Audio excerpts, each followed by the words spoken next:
located in the capital city of St. John's, Antigua in the Caribbean Sea. Okay, stop that! And our transmitter located at the highest point, Body Peak in the parish of St. Mary. This is ZDK Liberty Radio International, 97.1 FM, the People's Radio Station. Are you ready? Are you ready? Let's get ready to rumble! Let me ask this. If there was another regime in government, would you think they would be undergoing these stern questions as well? Yeah, man. All right. Maybe even more. All right. Maybe even more. Maybe even more. But the stakes are high. Very much. The stakes are high. I said the other day, and I'm going to say again, those persons who have their personal fantasies as to how they see the world, now use Antigua and Antigua money to carry out your fantasy. Get your money, bring them into your space, and deal with that. Try the lottery. You understand what I mean? That's that.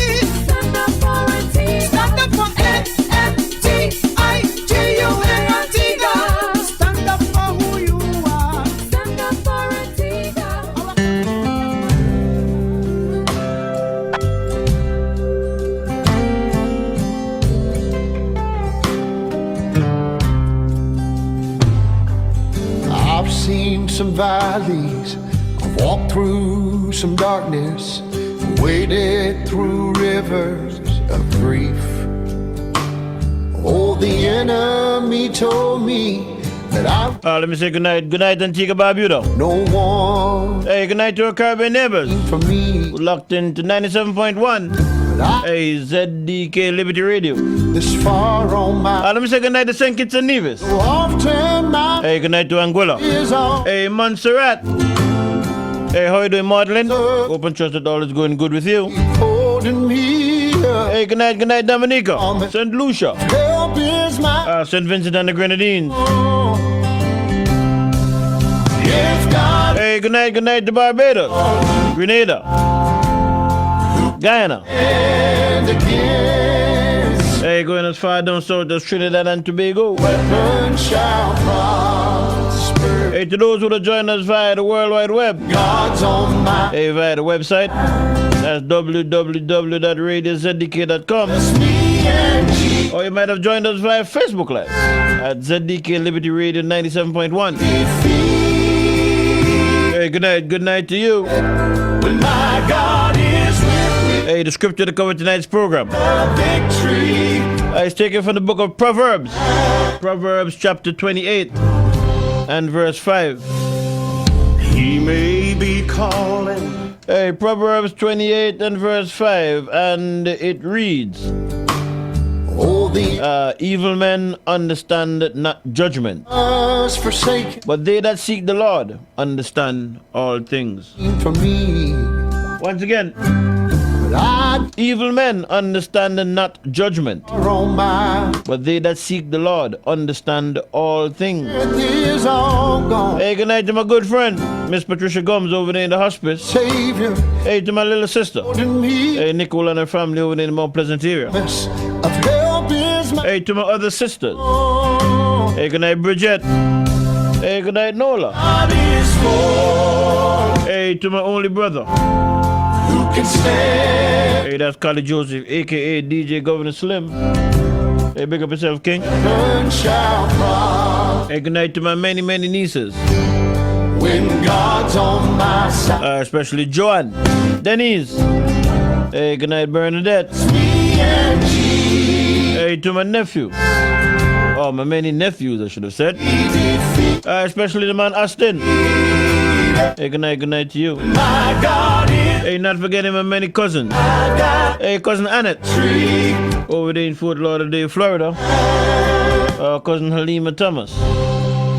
She's over there in Orlando, Florida. He may be I hope and trust that all is going good on that side. you to follow. Hey, to my second mom. He says, you Hey, that's Sister Jean Golston. go. Hey, good night to you, Sister Jean. And people Also, right back here in Antigua. that you'll never Hey, my second mom over in the Nut Grove area. Hey, that's Loretta Hunt. ride all alone. Hey, good night, Loretta. Hey, not forgetting Cassie. It's a choice Hey, how you doing, Cassie? to trust or to doubt. Just remember what he's always done. Hey, let me say good night to Elaine. Elaine, I'm not sure if it's today you're celebrating the birthday And or sometime soon. it's already Elaine up there in the Browns Avenue area. Hey, good night, Elaine.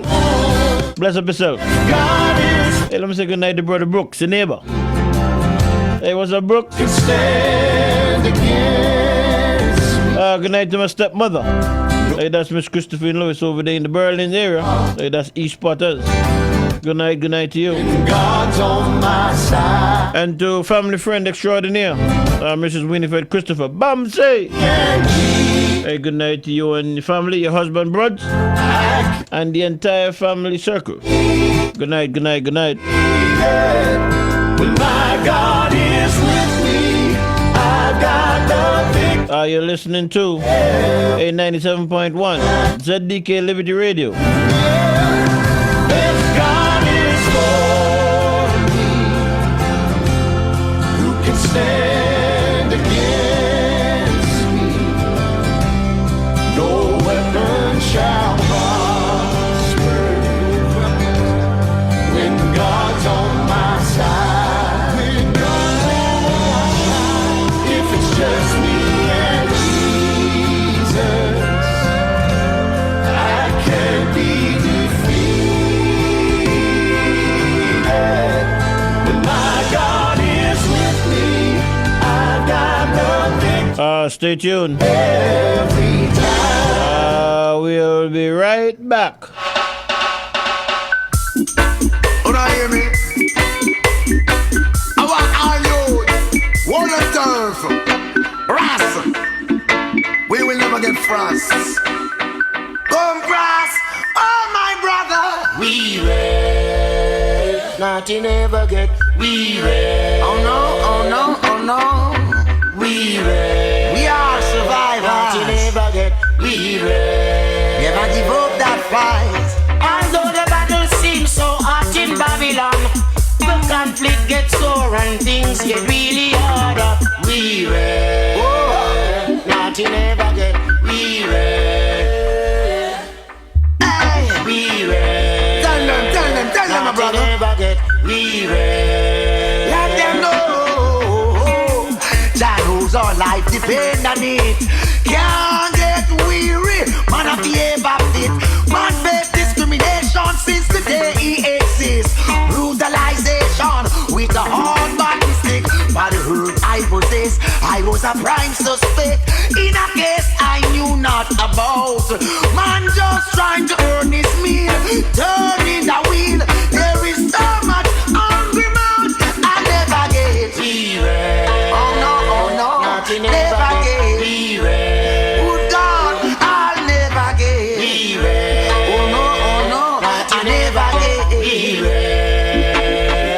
Tell them, Never the dreadlocks make him step it up.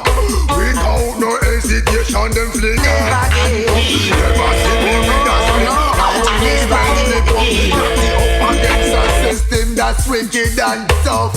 Disrespect big man, tear off him shut.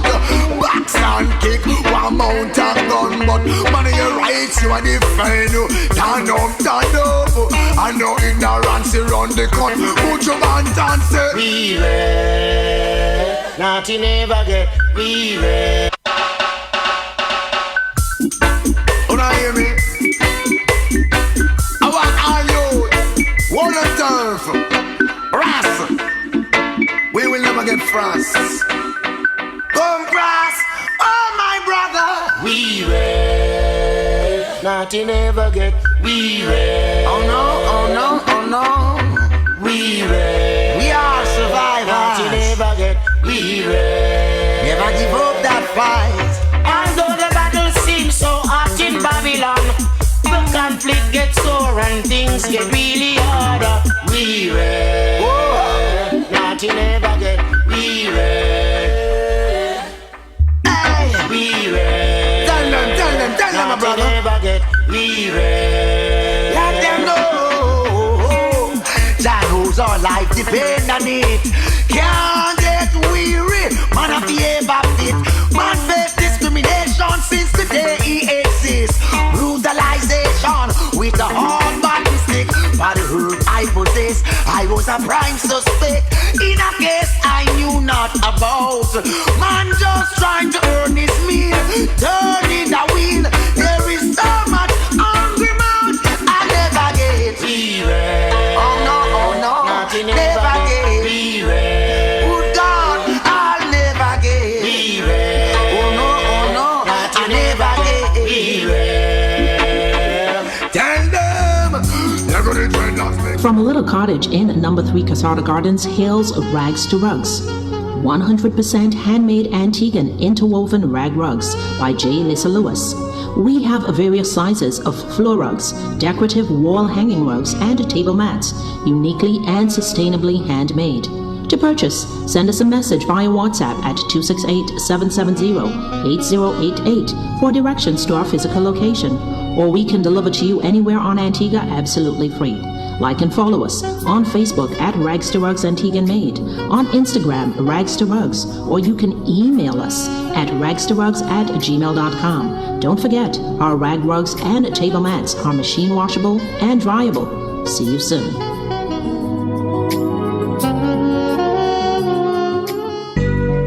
Elaine and Dad's Joseph Consultancy.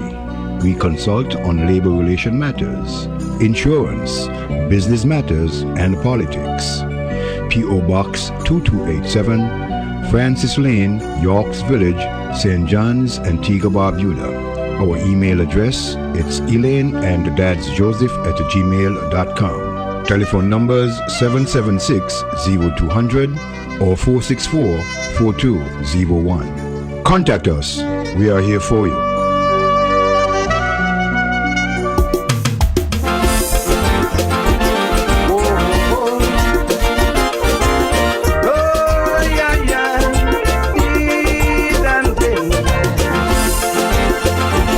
Yes, welcome back to Real Talk. Hey, right here on ZDK Radio. Hey, Liberty Radio, 97.1 FM. How was your day today? Hey, hope and trust you had a good day. Hey, hope and trust you're having a good weekend. Hey, right now things are getting mucky in the nation.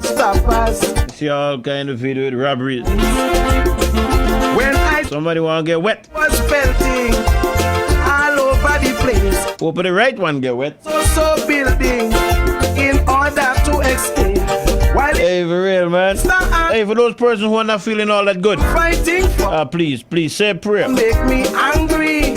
Prayer works every time. I don't have a red chip in me. Hey, the man Stonewall Jackson, plus hey. Either is there a blue chip in my body. Hey, good night to you and everybody down there in the Green Bay area. Fighting for them service Hey, Miss Nalda Jarvis, and Mr. Jarvis. party in this. Hey, hope and trust that all is doing good. If there's a chip on, Hey, Miss Patricia Gums again. it's a national one. Hey, good night to you.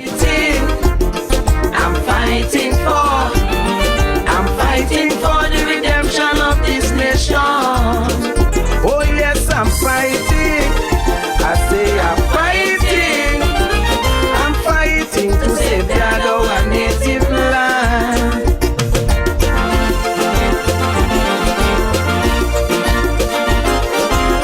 Oh yeah. Hey, what's up, Jablaki? Hail up, man. Well, welcome again once again to the Real Talk Saturday edition. Blessed love, man. And I see the face of the Most High every time. Every time. How are you feeling? Everything good? Yeah, man, so far, you know. Bless up. Perhaps the youngster didn't know that, regardless of what, there are those who care about their country and not those who party. When the youngster begin to beg to repeat what I said, friends, I come to the conclusion he didn't understand. I repeat, I don't have a red chip in me. Yes, let me say happy birthday again. That is there a good chip in my butt. To those who might be celebrating today. Just to be fighting. Hey, those who might have celebrated in the not too distant past. And the politics. And those who will be celebrating in the not too distant future. If there's a Let me say happy birthday going out to my good friend. Hey, that's Elaine Asker. Over there in the Browns Avenue area. I'm fine. Not sure if you're celebrating today or you're going to be celebrating soon. For the redemption. I'm going to say I picked up us up and Dimple saying, hey, enjoy yourself, man, Elaine. I'll talk with you tomorrow. God spare life. I'm fighting to safeguard our native land.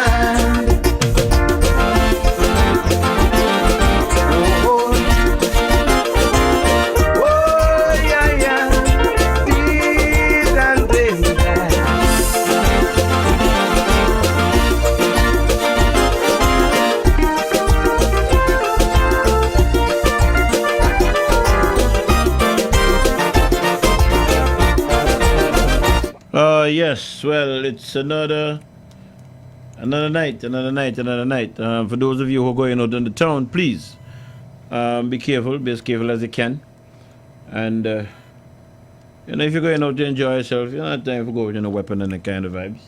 The thing is, I think tonight is some kind of show, something over the recreation ground. A few of them. I just passed one coming down the stadium there, I'm telling you. There's something at the stadium too? Yes, it's huge, man. A lot of Oh, tonight is the finals for the cricket. Liberta versus, I think it's Empire. Yeah. Empire. Yeah, That's true. I think they should have started 7:30 there about. Well, I'm telling you, man, it was a challenge for me to get through. I wonder if they have a feed that they were selling, like you could have watched a game or something. I believe so. I believe Facebook and YouTube is bringing it live. Yeah, that should be. I think Liberty is the defending. He's defending champs. Look, like I say they're gonna be hard to beat. Well, the tournament has been an interesting one so far, Beef. Okay. The Empire would have pulled off a real nail biter in the semi-finals. Who they played? Who Empire played? They played. I think it was Ball. No, they played. All Saints. Yes. They more or less everyone here in New Zealand. Yes. There seems to be the big team. Liberta, All Saints, Empire, and Bowlands. Yes, Bowlands played against Empire. Oh, in the semi-final. Against Liberta. Bowlands played against Liberta, I think. Okay. Yeah. I must check online and see if I see anything in terms of the update. Like maybe the first innings. Goal is going on now. 8-19. All right. Yeah. Before I get into matters tonight, I haven't run this in a while. I think I want to run it. I haven't done this in a while, but it's important that we always be mindful of these things, The warning signs that somebody may be having a stroke involve inability to lift your arms, sudden inability to move one of your legs or walk, facial droop, difficulty speaking. And it's really important that if you or somebody around you has these symptoms, that you call 911 or get that patient to the emergency department as soon as possible, because we have some interventions that are very time sensitive that can work to rapidly reverse some of those symptoms. The time frame when you have stroke symptoms generally is minutes to hours. When you're alone and experiencing symptoms of stroke, you may be aware of them and you may not be. Some people having strokes are confused about why they're having a hard time speaking and are confused why what they want to say isn't what is coming out of their mouth. When you call 911 to report somebody you think may be having a stroke, it's important that you communicate that to the dispatchers. We can have minutes to hours to get symptoms on board or procedures completed in order to reverse stroke symptoms. If this is happening to you, it's important that you call 911. All right, and that goes for me too. So I hope you all are listening to the message. You know what I mean? You're feeling, to get older. Well, you have to look after yourself, That one hit home, because I have a real close brethren that, just got a stroke just a little bit after the COVID, Wow. He had COVID, and after he recovered, he had a stroke, and I'm telling you, it's incredible, because I went to see him last week, Saturday, and he was up and about, but seeing him in that state now, and what I'm used to seeing him, it's really touching. And so that message is really relevant, and one needs to take note that these things can happen to anyone at any time. Yeah, man, it's important that you know your numbers, know what your blood pressure is like, have that annual checkup. That's very important.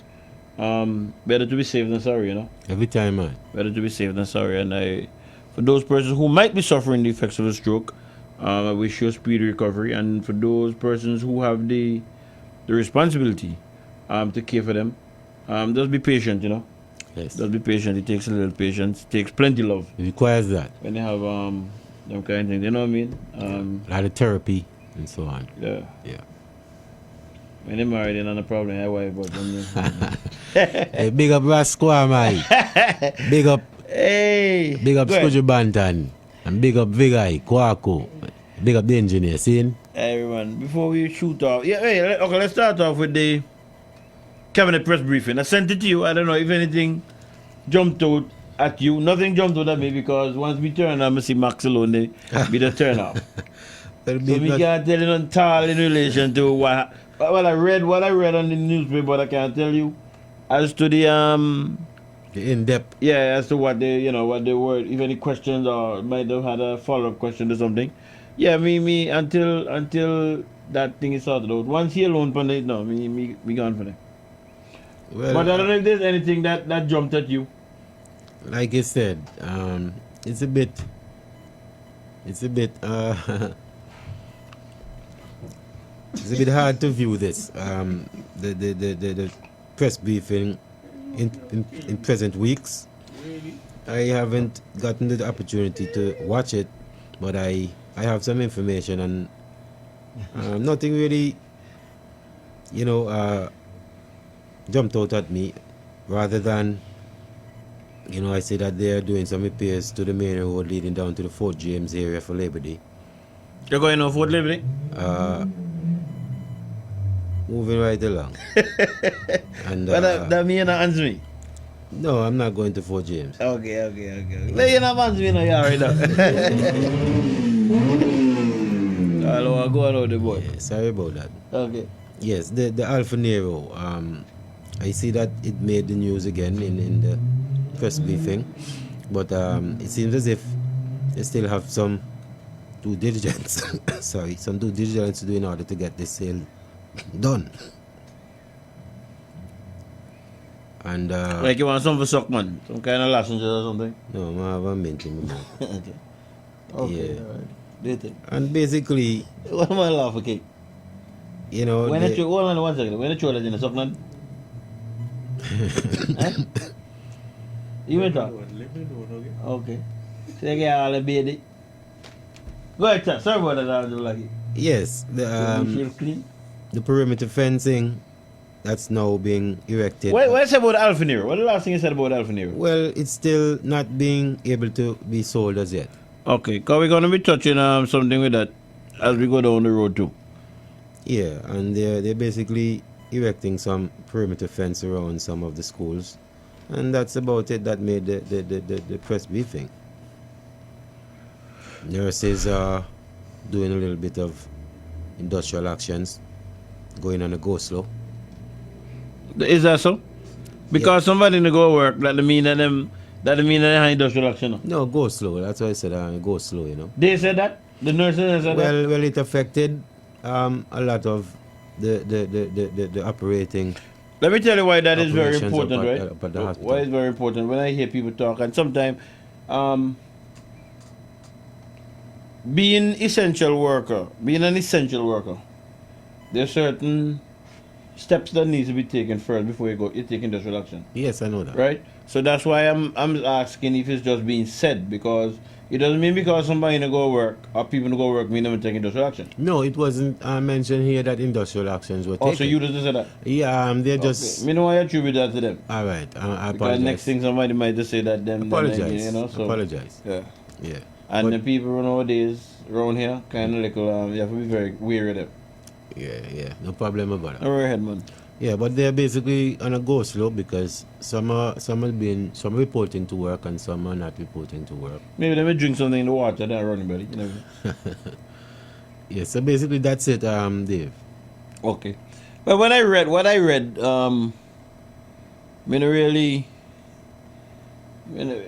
so me said to myself, maybe they shouldn't have a short cabinet. And it's not like they discuss much in terms of important stuff. I don't believe that they're gonna tell us anything of a national security nature, you know what I mean? Yeah. But you would want to believe that they would be sharing. You want to have the confidence anyway. The public would want to have the confidence that they're sharing the important decisions that are made and not playing with the public in terms of picking and choosing what you're doing. And I kind of figure some of that is going on. Maybe. And I'm gonna show you why I say that as we go down in the program. Maybe. Right? You said that as far as the Alpha Nero is concerned, they said something about that. Well, that is not the same thing. What did they say? Did they say anything in the cabinet notes about the African situation? Well, only reports coming out of St. Kitts that. No. Hear me ask you. No about that. Did the cabinet notes mention anything about Africans and any decision made in relation No. to the African saga? No. All right. So is it reasonable to say that since it wasn't mentioned, it's reasonable to believe that nothing happened as far as that is concerned? Because if decision was taken in relation to that, that would have been shared to the public. Of course. Yeah? Of course. All right. Keep that in mind as we go down the road. Why I say I gather that they are picking and choosing what they bring and share with the public.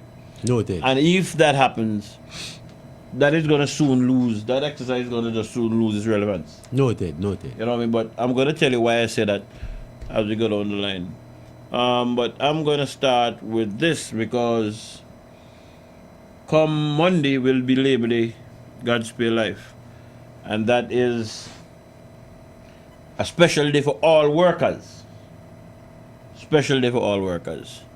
I'm a trade unionist and I defend trade unionism to the death. Trade unions, what we see around here, trade unions built it. Pardon me, trade unions? Built it. Aye. You know what I mean? Our lands that was bought, trade union played a great part in it. Benefits that has been hard fought for and gained, trade union again. And I would want to say, since the departure of Sir V.C. Bird from the scene,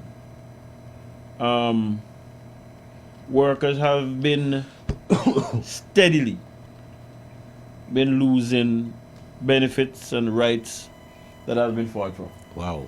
And they can't fool me and tell me differently. I know that for a fact. Since VC left, I said. Yes. When Mr. Spencer, Dr. Spencer, he's not a sir, right? Not a sir, right? No, he's when not. Dr. Spencer was in government, he did some things, you know, from a trade union standpoint. That's good. But him having left, the whole something dropped on the face as far as me concerned. Very can fool me with that. But it's there to see that the physical structure of the trade union has been removed from the governance of the country. That's why I give much credit to the UPP in giving a vote or giving a choice in relation to senator to the union, so that the trade unions have a voice in the Senate through the Antigua Workers Union representative, Mr. Matthias. Yeah. I hear some people trying to beat it. Ridicule him. Yeah. But you like say them people they have cataract. Well, perhaps they're not, looking down the road that you're looking, Beef. No, they have cataract. Ivy. Coming on, they're no better. Ivy, man.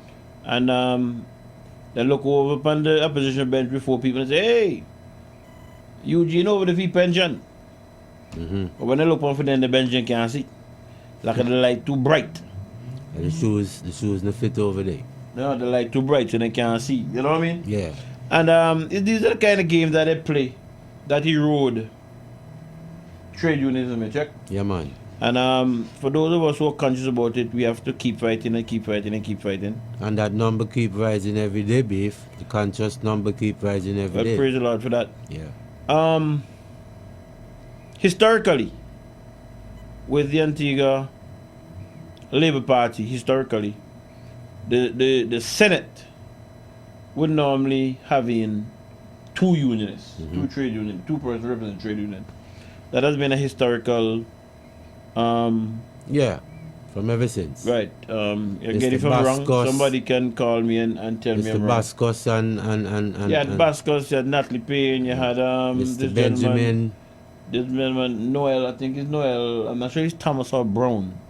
You know, number them. Yeah. Number them. Yeah. As a matter of fact, Wrigley George was there 2-3 years ago. As well. And then he was fired. Yeah. When he took a position consistent with his union. Yes. Got fired. Yes. You know? Right now, I don't know that there's any trade unionist. Any trade unionist was appointed by the present government who sits in the Senate. But you see, a lot of people get up and talk, you know, and they believe that it's everybody that's foolish and understand the ignorance of them and talk. You know what I mean?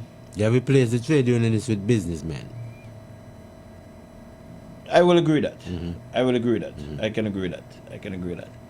I can agree with that statement there. Again, we just gotta keep preaching, keep fighting. I don't think that the union will ever die. It runs the risk of becoming irrelevant, or some of them will become irrelevant, but I don't think it will ever die. And if you know the history of the union, how trade unionism came to Antigua, conditions were so bad. Yes. In the colony at the time. Yes.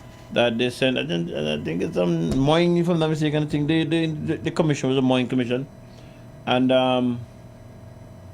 man came and, had his investigation, DOI deal with it. He said, look, he can go and recommend blah, blah, blah, blah, blah, but you have so much a problem. You need to get a union in place. And the union came about and started fighting for the people. And there's been many positive stories. Yes. That the union have, Yes, I even heard a recent one from, the father of the nation, Papa V.C. Bird, when he was explaining when, Moody Stewart wanted the workers to go back out and work. And right. Yeah, they took action by staying home for more than 3 months. As a matter of fact, Labor Day itself came about as a defiant act. That's what I'm saying, B. The day itself, That's what I'm saying. Because the employers had their day. Yes. The workers didn't have a day. Yes. You know what I mean? And the man said, no, I have to deal with that. 25% was the demand at the time. And I can say, I listen to all the debate that's going on in the country. I hear this, I hear that. But I know, until certain organizations get back to their roots in a true sense, they're not going much further. That's just my opinion. Like I say to you, sometimes, they say the truth sets you free, but, when you talk the truth, sometimes the people vex with your beef. Well, I got me defender. Me really care about man now. Who begs when I go home and I go sit on my bed? Blessed. You know what I mean? So me really care who begs. Who begs that over there in the business? Down the road.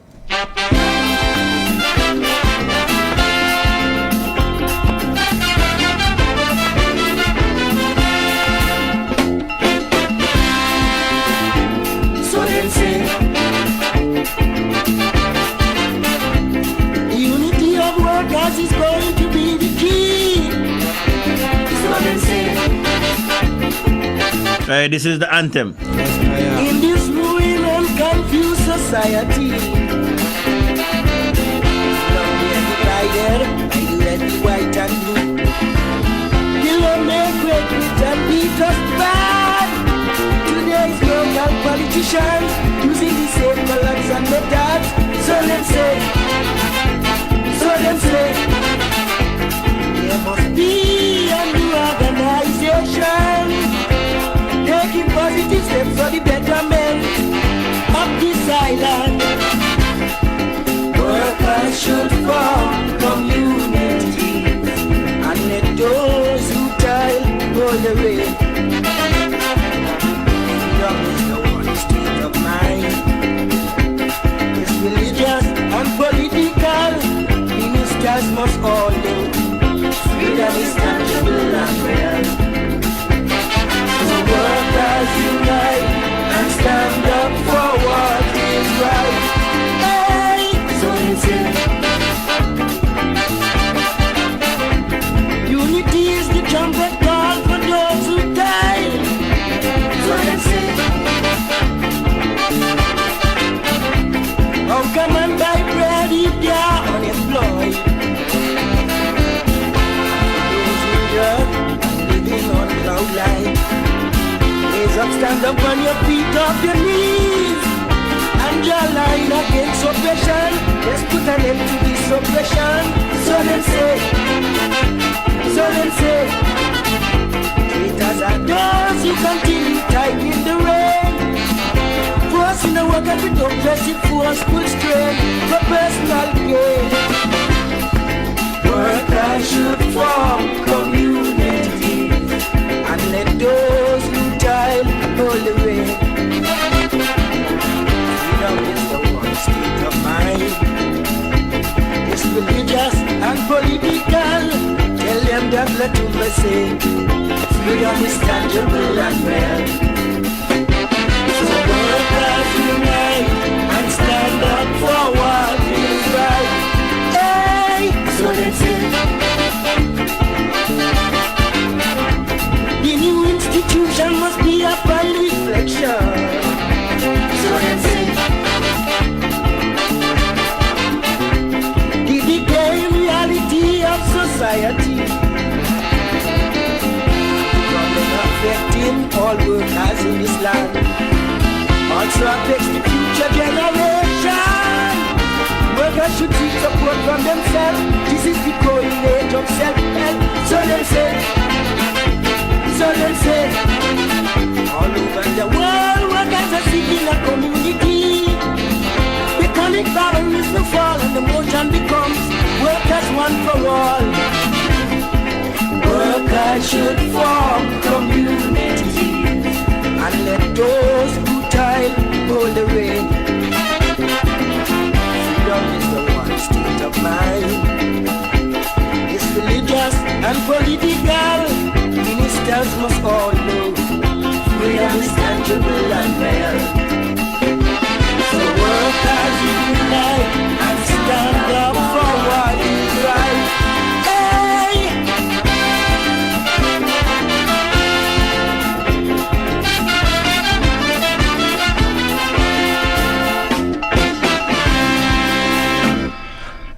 Yes, La Tumba. Every time I hear the song, they do something to me, boy. Yo, the man, they're general, you know? They do something to me. Yes, King. Well, as I started to prepare for the program, I said, okay, the first thing I'm going to look at would have been the whole labor situation. And where workers sit at this point in time. Yes, sir. You know what I mean? Quite recently, we had the argument leading up to the election in relation to the national minimum wage. Yeah. Right? And I remembered eventually the government settled on $9. I was listening to the Prime Minister had addressed the Chamber of Commerce, I believe, some weeks ago. Mm-hmm. And in his presentation, he made mention of himself and a member of the Chamber had a little public exchange in relation to the minimum wage. Yes. And I remember him saying, you know, we in the cabinet, because they're the one that accepted or made the proposal in relation to made the decision in relation to minimum wage. Had there was a press briefing, right? No, he he actually went and addressed the press? The chamber. The chamber. Yeah, he was at the chamber. Okay. And he said, you know, I don't know whether or not we had needed to have gone there, and I'm just paraphrasing it. Yeah. But he said, you know, we had gone along with the chamber. Chamber was saying, I think it was $8.90. The union initially, or the unions initially was at, I think, $12, and then they compromised and came down to $10. Now that the $12 wasn't reasonable. Yeah. You know? Yeah. But when I heard that, I said to myself, why the VC Bird would have ever said anything like that? That's what I wondered to myself. Why the VC Bird would have said something like that when it comes to workers? I believe he would have rallied for the 12%. But I know it would have happened. I'm not asking you. I know that would have happened. Where's the statement? I saved it now. When I heard it, I saved it. Hail up, Mr. Knight. Hey, what become you, boy? Long time when I talk with you. I'm gonna have to look for it, but I know when I saved it. I saved it, and I've seen it right now. And then my mind ran back to workers as we came through the COVID situation. You know, there's a group of workers. I can't speak. Yes, I think I can speak for the public sector. If I'm wrong, somebody can correct me. Go ahead, let me see if I can add to it. There was a time when some public sector workers were not paid. Yes. Because they did not take the vaccine. Yes. Persons, myself included. Let me put that on the table right away. Myself included. Some even lost their job, babe. In the private sector? Yes. I'm not sure about in the government part. That's the part I wasn't sure about. Yes. But I know in the private sector. Yes, in the private sector. Because they wanted to make a choice for their body, with their own body. Yeah. You know? As a matter of fact, if I'm not mistaken, I think a case still is in the court against two ladies. I don't remember the name offhand. I think one somebody had said was Percival Simon's daughter and another lady. And that was that's when they had the whole tear gassing situation or so. Yeah. And you know, those workers who did not get their justice, they came to mind as I was preparing. And if we were really having Labor Day that was really truly about workers, you know, these are things that would have featured greatly on the front line. On the front line, you know. Agreed. Know what? We go here. As of October 1, whereas prior to this period, we had really focused on frontline workers, given the fact that we have seen multiplication of persons with vaccinations across the board. We have taken the position that as of 1st of October, the policy will become applicable to all public sector workers in all of the agencies and all of the formats of the government, to include the statutory bodies as well. So we have gone beyond the point now of frontline workers, and that had a narrow definition, but it is to include all public sector workers. So we are going to spread the application of that policy across the board. That was the policy being mandatory vaccination. Mandatory vaccination. And isn't it ironic? Look where we are now. Look where we are now. Where persons was advocating to have the right to choose for themselves. Remember, we had the debacle, in my opinion, of the vaccinated people saying that they were threatened by the unvaccinated people. You know what I mean? But look where we are now. Look where we are now. Yeah, man. A few weeks ago, there was an outbreak at the prison. Yes. I'm not sure. It's either somebody took it in, It's been quelled. or now. somebody brought it out. Somebody took it in. That was the word. Right? Somebody took it in? Yes. Okay. And I'm sure that we know it's still going on. You Yeah. still have to take your own, you know what I mean? Precautions. And I was advocating then, and I still advocate now. I'm not sure exactly what's happening.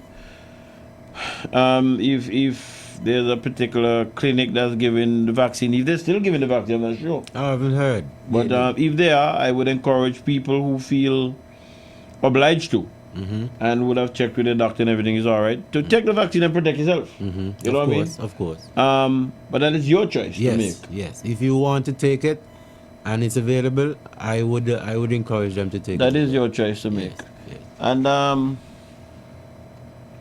this is where we are now. You don't hear nobody saying about force this and force that, you know. And I know we never reached what they regarded to be herd immunity. Never. As a matter of fact, now they don't even give us the information whatsoever. It's just the other day somebody sent me a dashboard from Barbados. I said, wait, how long them is in the front here? You know what I mean? And this was a recent dashboard coming out of Barbados? Yeah, fairly recent one. So they're still keeping it up. Well, Yeah. I guess they're being impacted much more than we are here. You know. But I know the UPP had promised or had pledged to pay those workers who would have lost their pay if they had formed the government, and they were going to be looking at legislation in relation to those persons who would have lost their jobs. Yes. I remember that. Yes. If I'm not mistaken, I believe in St. Vincent, they too took the draconian decision. Yes. Let me use the word and let me want to use. Well, that is fitting. You know what I mean? That's fitting. And they have since paid their public servants. As a matter of fact, I because think he went to the courts beef. they were basically trying to want the teachers, those teachers who decided they weren't, you know, Wanna take the taking job. over, Yes. to come back into the service, etc. I don't know how that was concluded because I didn't really follow it up to He the went end. to the court and it was decided that they were supposed to be reemployed. Oh, okay. Yeah. You know? So, as I listened to a program today, I heard, you know, come out and let us show our political strength. Because persons might believe because we don't see they don't see the numbers, there's no political strength, and they could get a boost. Just paraphrasing what I heard. And I smiled to myself, you know. I smiled to myself. I mean, this is a discussion that we've had year on top of year on top of year. That's the message it's always been. You know? I'm not worried about it. I just want to use the opportunity, as I have the opportunity with this microphone, to try to reach the conscious-minded people. Those who will fight for paychecks and all that kinds of stuff. So, me not really expect rather. Forget them, So, you know, if you touch them, because you know, money them they deal with. Yeah. You know what I mean? But the conscious-minded people who would listen, those are the people who I'm talking to. You know what I mean? Those are the people who I'm talking to.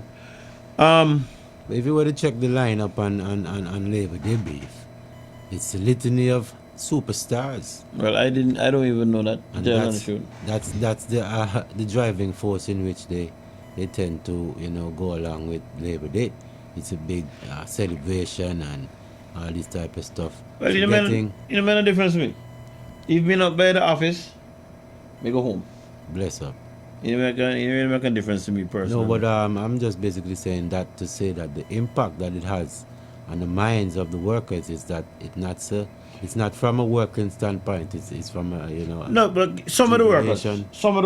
Ivy King. Right, because as a worker, if you can differentiate between politics and unionism, then you know that worker needs some assistance. Right? What I know, and any sensible worker, I believe, would hold that same position.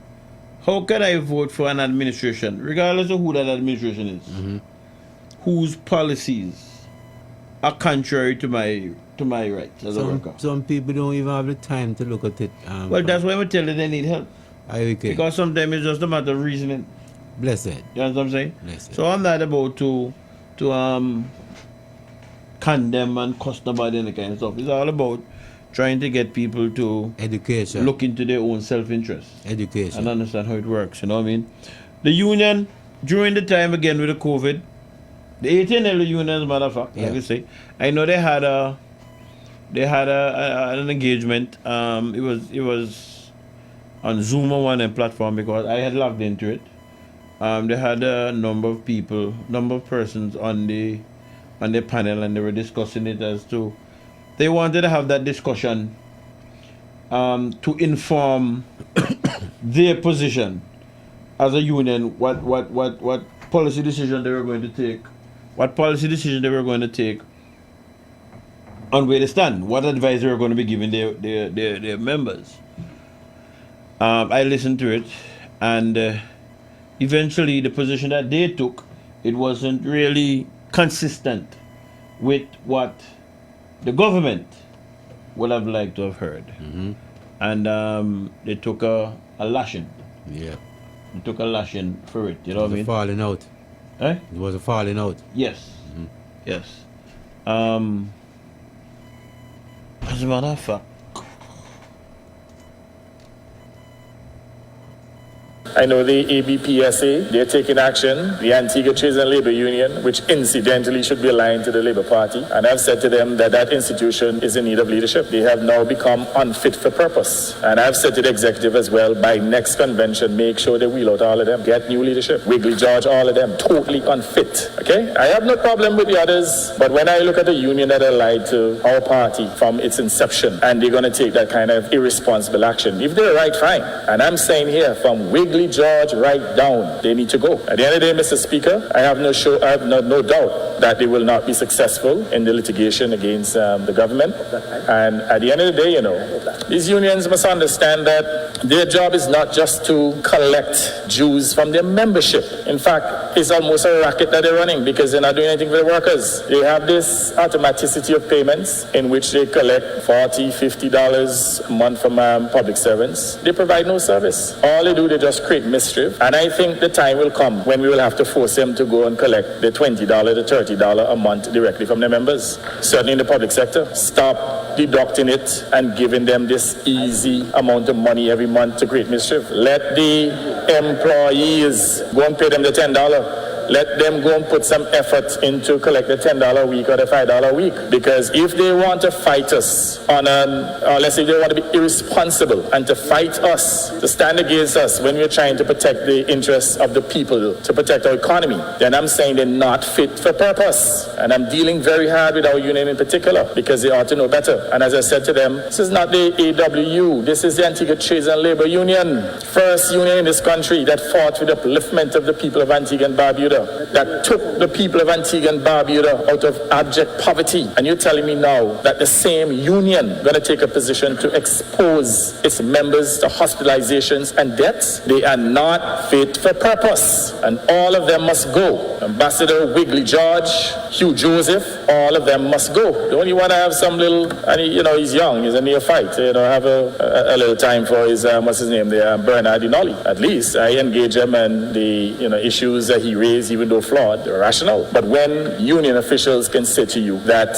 by having a requirement for public servants to get tested, that the testing process will result in them getting disease and getting cancer and so on, not fit for purpose. And I'm actually on it. These are discussions that I have held with them. In fact, I heard one of them, the same Hugh Joseph, on Observer Radio, saying that the testing process of putting the swab in the nose can create structural health problems to people going forward. Now, when people come with those kind of ridiculous arguments, and they have important institutions that they are leading, a legacy institution like the Antigua Trades and Labor Union, you know that they're not fit for leadership. We will make that change. Let me tell you something, the center of power in the Antigua Trades and Labor Union lie within the Antigua Labour Party, and we can effect that change. We can't say that about the AWU, but that change will be effected, mark my word. And there's no way that they can split this movement between the Antigua Trades and Labor Union and the Antigua and Barbuda Labour Party. We are inextricably linked.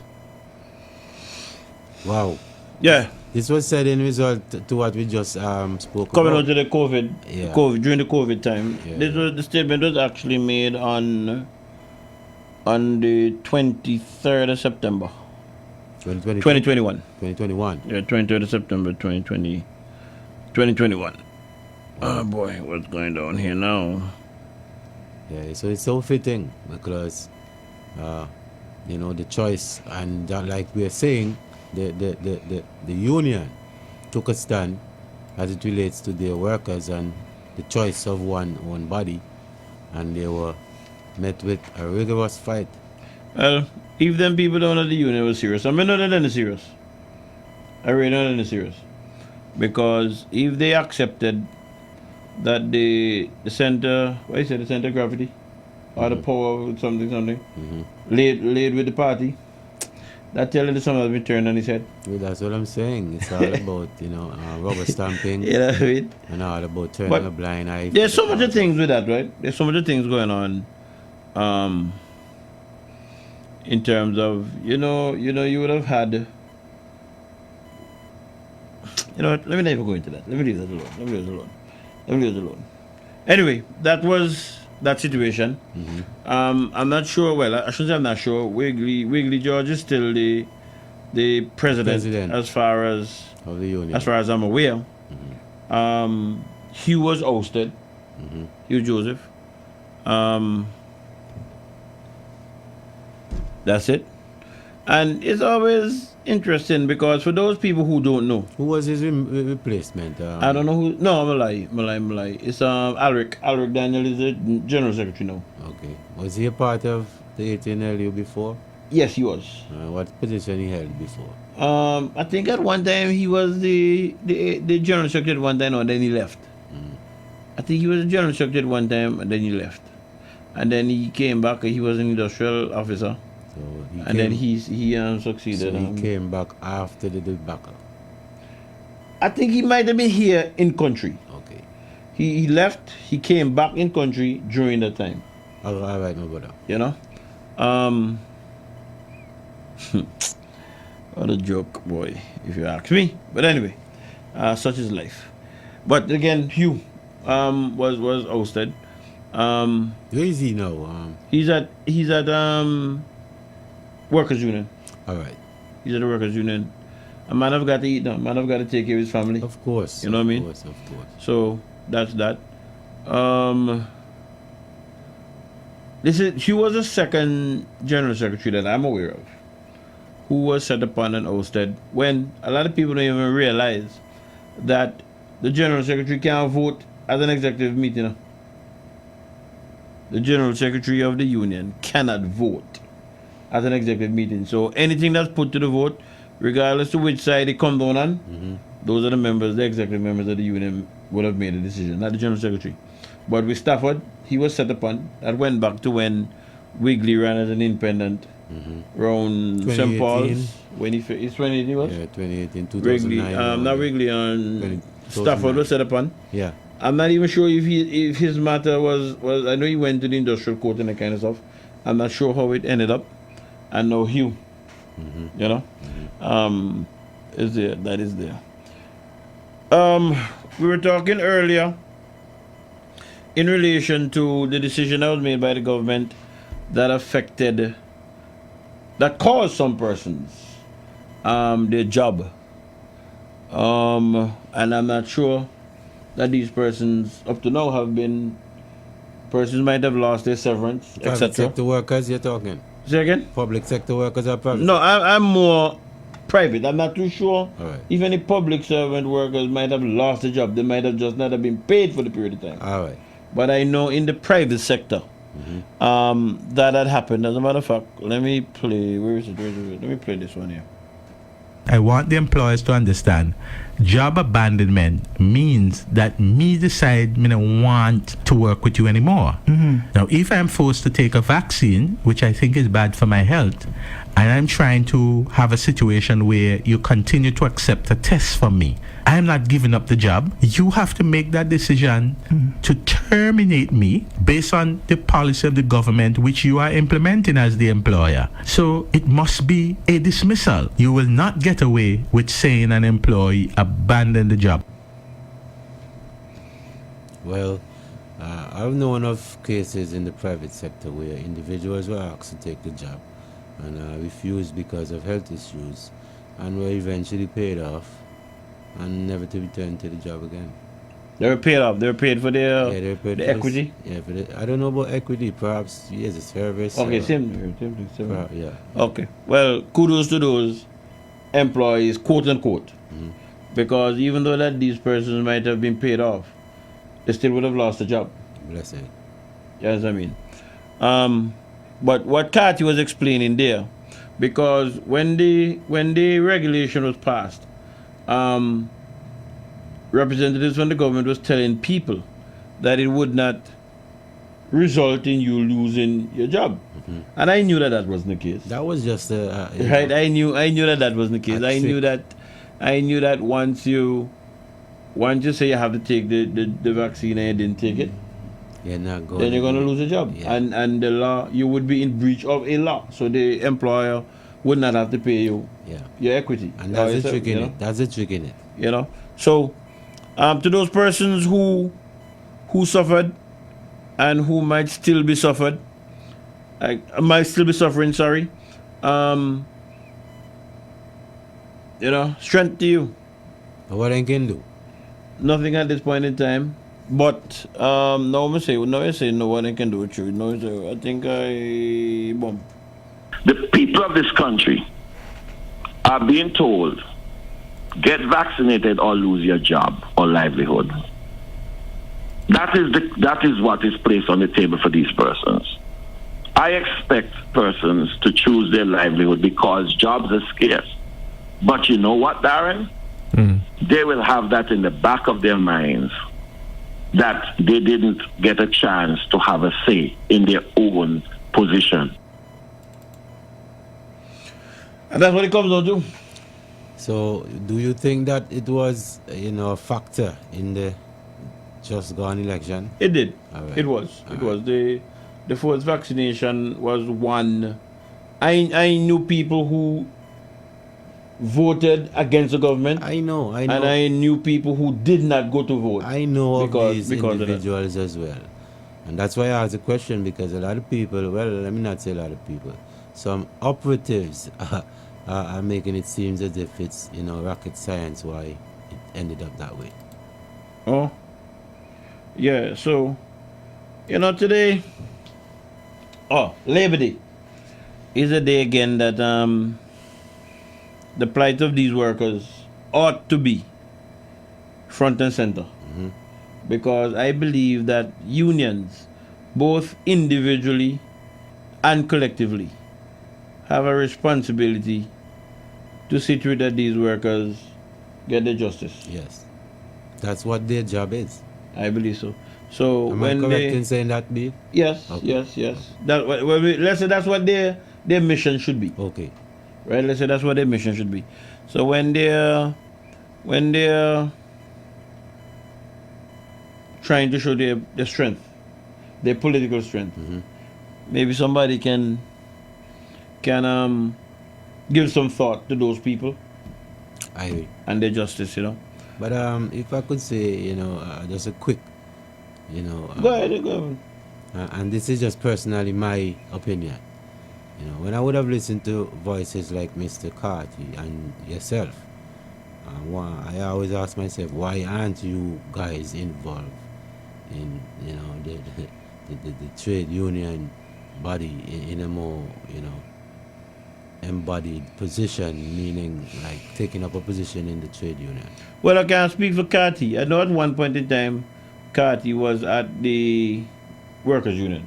I knew he was there. I don't know exactly why he left. At one point in time, I was at 1882. Yeah.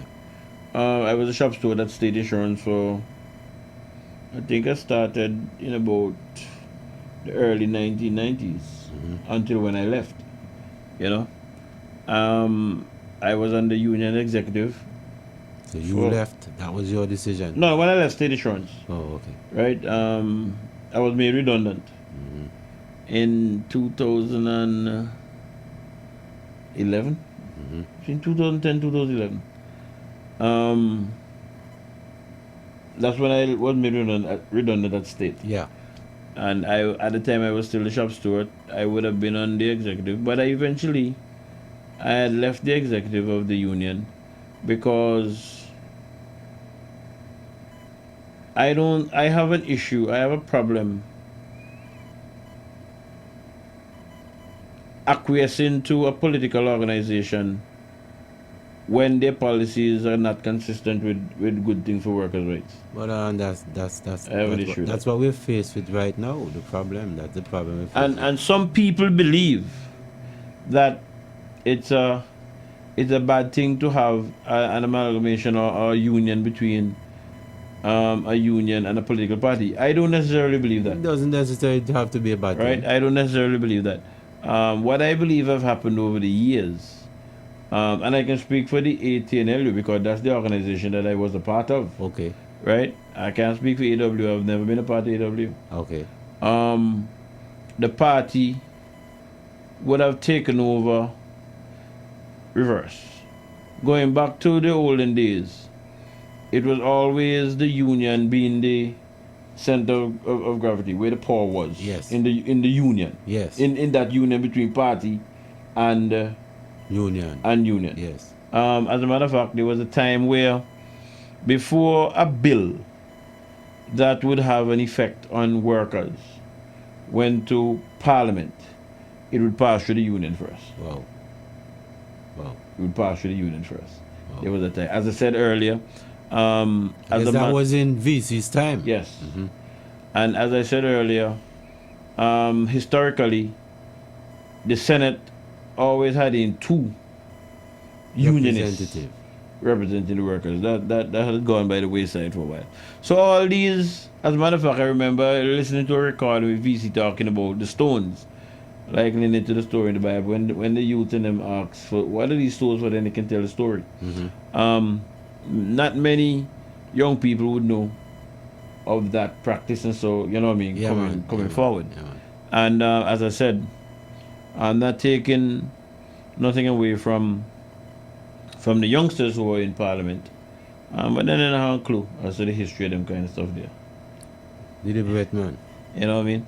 And again, I'm going to congratulate the UPP in being wise enough to give the Antigua Workers Union that choice to make in terms of who they pick as their representative. Congratulations. But at least let me join with you and congratulate them. And when he speaks in Parliament on behalf of workers, even though he was sent there by the union, he's speaking on behalf of all workers. Of course. You know what I mean? He's speaking on behalf of all workers, and that the fact that workers have a voice, I'm glad for that. At least at that stage. You know? Well, in terms of the COVID, we know what happened, but again, a few weeks ago, the teachers stood up, and I want to congratulate the teachers, and I hope that their example will be looked upon by other workers' organization, and a page will be borrowed from their books. What I would like to say about that, let me not cut you off, but I'm wondering if this matter has been quelled, so to speak, because I don't want to see this, same scenario being, rising up its head again as it pertains to this matter. Hopefully that this is rectified and the government would have been in a position to make sure that they can keep up the promises to the teachers, and we won't have to see a repeat of this again. Well, when you have negotiations, right? It's two parties negotiating. And you want to believe that persons will be negotiating in good faith. Right? Yeah. So when Jablaki said to me, "Hey, look, Dave, go back to work and we will complete this fencing in 6 months." And if I agree and I go back to work, you have a duty to hold up your end too. Of course. And if, for whatever the reason, you can't hold up your end, You have a duty to come and say, hey, look, Dave, but tell you, we're going to finish this thing in 6 weeks' time, but you might have to go over to 8 weeks because of, that's what negotiations do. Yes. And the teachers and them reached a stage where they said, you know what? We're going to withhold off services until you do what you're supposed to do. We're no longer taking your word for it. Action. Right? Yeah. It's because they did not take the word, they could not take the word of the government again. Why they took the position where they take? And regardless to what people say, I agree with the teachers in it. All right. Let me say that. I heard some people saying, oh, well, what am I going to do in my gym? I'm going to get somebody to look after them. And if they pick me. But when me hear the teachers and them, they'll be a babysitter. Listen, if my head hurts, I go to the doctor. If my car broke down, I take it to a professional mechanic.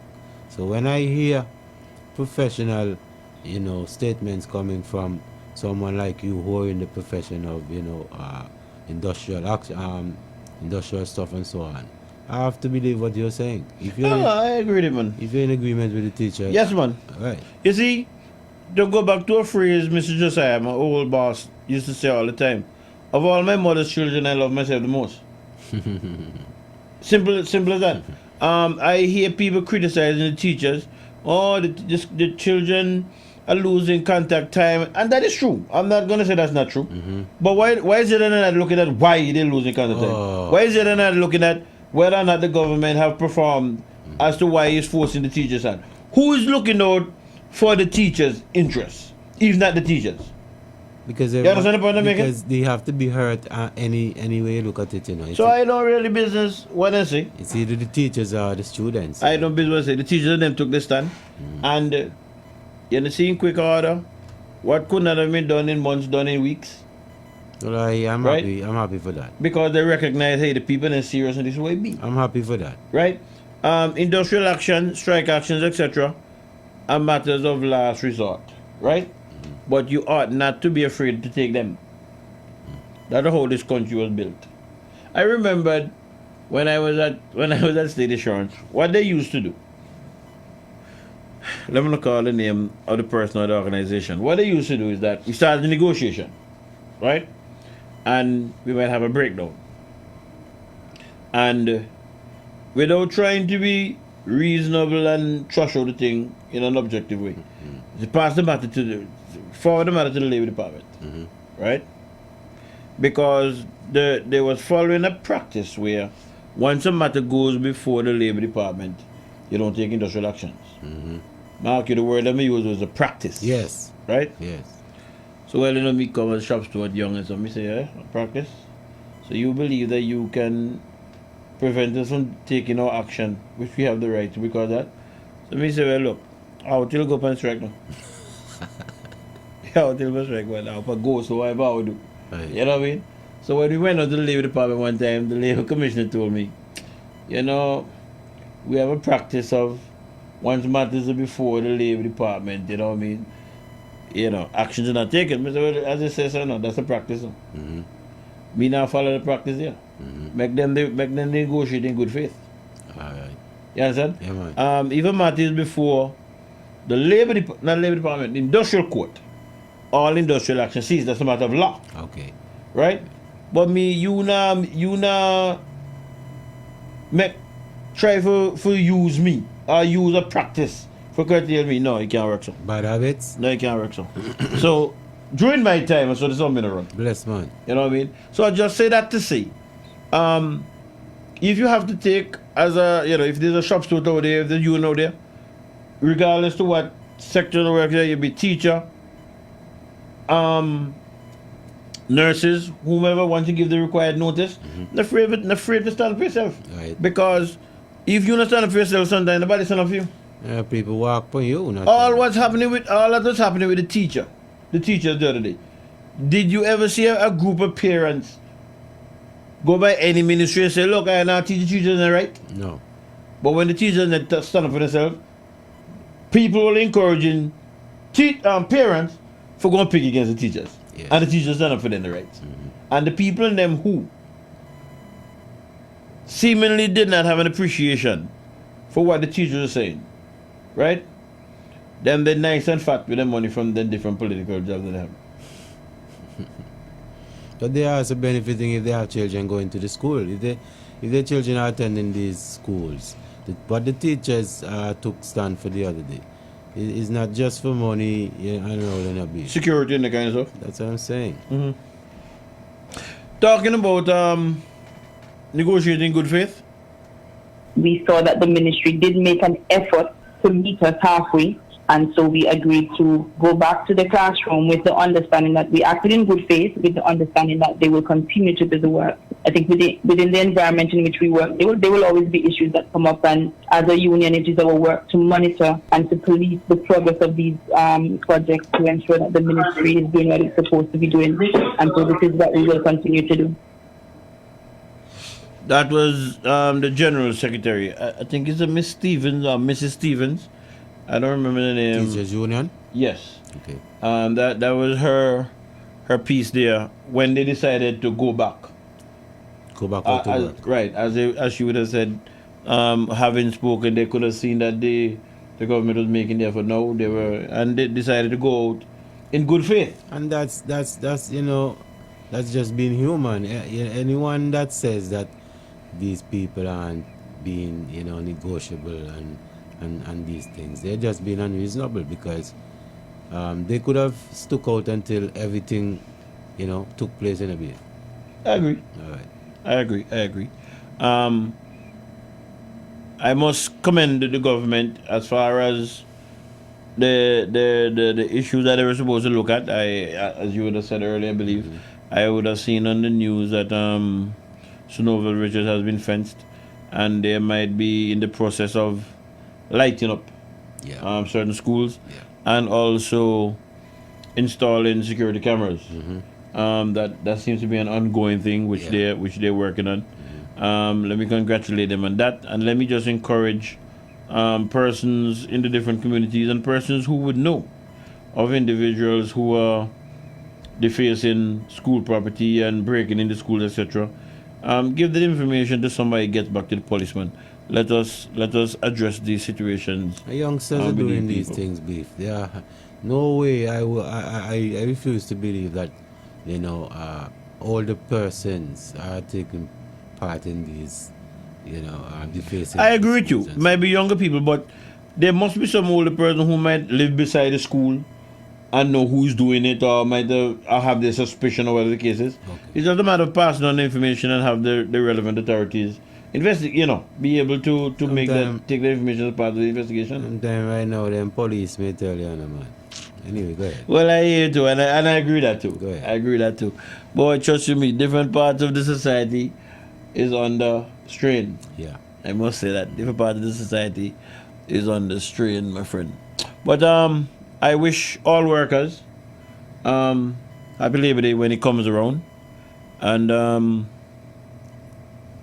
workers, look out for your own interest. Look out for your own interests, because everybody else is looking out for their interests. All right.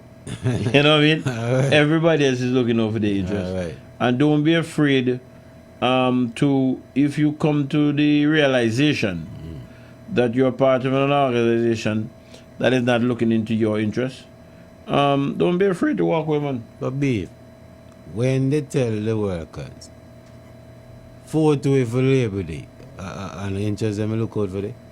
I'm looking for the interest. Oh, that's why, but I didn't tell you. I heard it being said that it's being viewed as a strength in numbers political thing. Yes, I heard that. I heard that myself. That's why I made the comparison, my brother. Right, but I'm not even on that, my friend. For me personally, yes. As I said, I'm not even on that. I'm trying to speak to the conscious-minded workers, and that's all I do. I don't get caught up in the other things and that kind of stuff. Go ahead. You know what I mean? I don't get caught up in that. The time now in studio is 20 minutes after the 9 p.m. hour. We're going to take a quick break, and when we come back, which area we go, which direction we're going to go in? You are the man, you know. Time will tell. Yeah.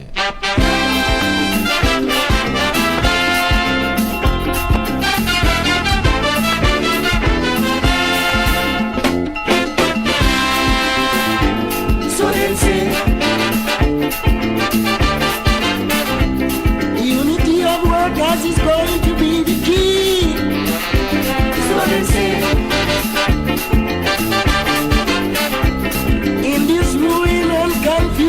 society. Now we are divided, I let the white and blue. The law make great Britain beat us bad. Today's local politicians using the same colors and methods. So them say, there must be a new organization taking positive steps for the betterment of this island. Workers should form communities and let those who toil go the way. Freedom is the one state of mind. It's religious and political. Ministers must all know freedom is tangible and real. So workers unite and stand up for what is right. Hey, so they say unity is the trumpet call for those who die. So they say how can man buy bread if they are unemployed? Those who work and living on cloud life. Raise up, stand up on your feet, off your knees, and draw line against oppression. Let's put an end to this oppression. So them say, traitors are those who continue tying the rain. Forcing the worker with oppressive force put strain for personal gain. Workers should form communities and let those who toil go the way. Freedom is the one state of mind. It's religious and political. Tell them that let them say freedom is tangible and real. So workers unite and stand up for what is right. Hey! You already know the basics. Wash your hands, wear a mask, watch your distance. So right now, crowds, bad. Your immediate family who lives with you, better. Recently returned from traveling and going out into the community, bad. Quarantining at home for 2 weeks before going out, better. It's a drag not having that big birthday party you planned, but your life and the life of your loved ones are not worth that risk. The COVID-19 safety measures have been a lot to live with, but don't forget, you still have a lot to live for. Mask up, Antigua. This message was brought to you by your community hospital, Mount St. John's Medical Center. From a little cottage in number 3 Casada Gardens hails Rags to Rugs. 100% handmade Antiguan interwoven rag rugs by J. Lissa Lewis. We have various sizes of floor rugs, decorative wall hanging rugs, and table mats, uniquely and sustainably handmade. To purchase, send us a message via WhatsApp at 268-770-8088 for directions to our physical location, or we can deliver to you anywhere on Antigua absolutely free. Like and follow us on Facebook at Rags to Rugs Antiguan Made, on Instagram Rags to Rugs, or you can email us at ragstorugs@gmail.com. Don't forget, our rag rugs and table mats are machine washable and dryable. See you soon.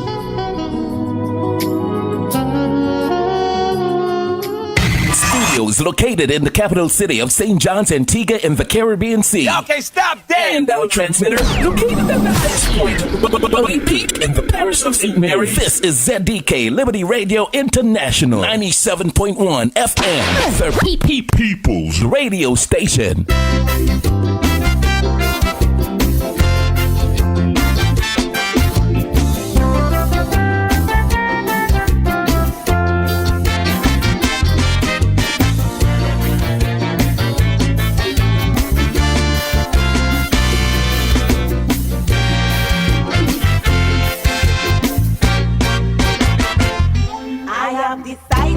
Take a stand, think of things that are relevant.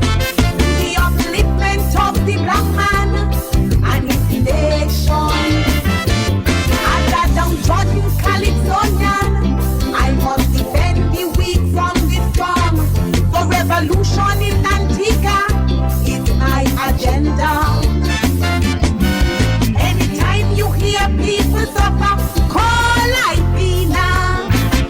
yes, welcome back. Hey, you're locked into ZDK Radio. Hey, Liberty Radio. 97.1 FM. Yeah, we're warming up now on Real Talk. Time in studio, 9:26 p.m. I am a righteous lady. The sharing gold and diamonds. We can calypso. Oh yes, Dave Beef Joseph here in the company. And also in studio with me. Hey, it's my brethren, the man Blackie. Real Talk.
Hey, one from yesteryear. Why we calling Queen Ivy in the boy? Like she retired. What, 3-4 months after how much run? Well, she just bang them straight and retire. Me,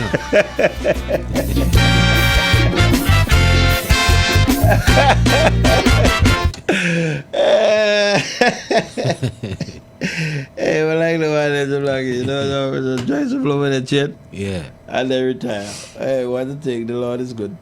Earlier when we were talking, you were saying something about the Alpha Nero. What are you saying about the Alpha Nero? Well, it seems as if they haven't reached the agreement so they can come to the realization of sale. You know, and we were told that in 3 weeks' time. Well, that 3 weeks is going to be a few days from now, maybe about today, Saturday, about by Wednesday. Wednesday next week. Yes, I'm doing my calculations. Oh, you're calculating it. Yeah. Well, somebody sent me this this video today. Let me share it to you. Hi, welcome back to the channel. Okay, on my left hand side here we've got Motiot Alpha Nero. If you have just come out from under a rock and you don't know the story of Alpha Nero, this vessel was abandoned in Antigua over the last 12 months. The person who we believe is the owner, Andrei Grigorievich Guryev, he has, or through his lawyers, have said that he does not own this yacht. Now, he is under sanctions, and as a result of that, his vessel has also been sanctioned by the US. Now, recently, the Antiguan government actually seized the vessel because he's denied he owns it. Nobody else came forward, and the government of Antigua has actually seized the vessel, and they are going to, their plan is to sell this vessel off. Now, in the meantime, however, they have now taken responsibility for that vessel and they're paying all the bills. Well, there's a couple of problems with the boat. And the first one is a technical one. The boat has 4 generators on board, and 3 of the generators are now unserviceable. So they're basically down to the last generator. Now, while the vessel is alongside in the port, 1 generator should be enough for them to get all of the power they need, in terms of power, lighting, and cooking equipment and all of the stuff you need to live on board, air conditioning as well. If that generator fails, however, then that would be game over for the crew on board. They'd have to move off the vessel because you couldn't stay on board without any power, right? So they're down to the last generator, apparently, according to our source, who wishes to remain confidential.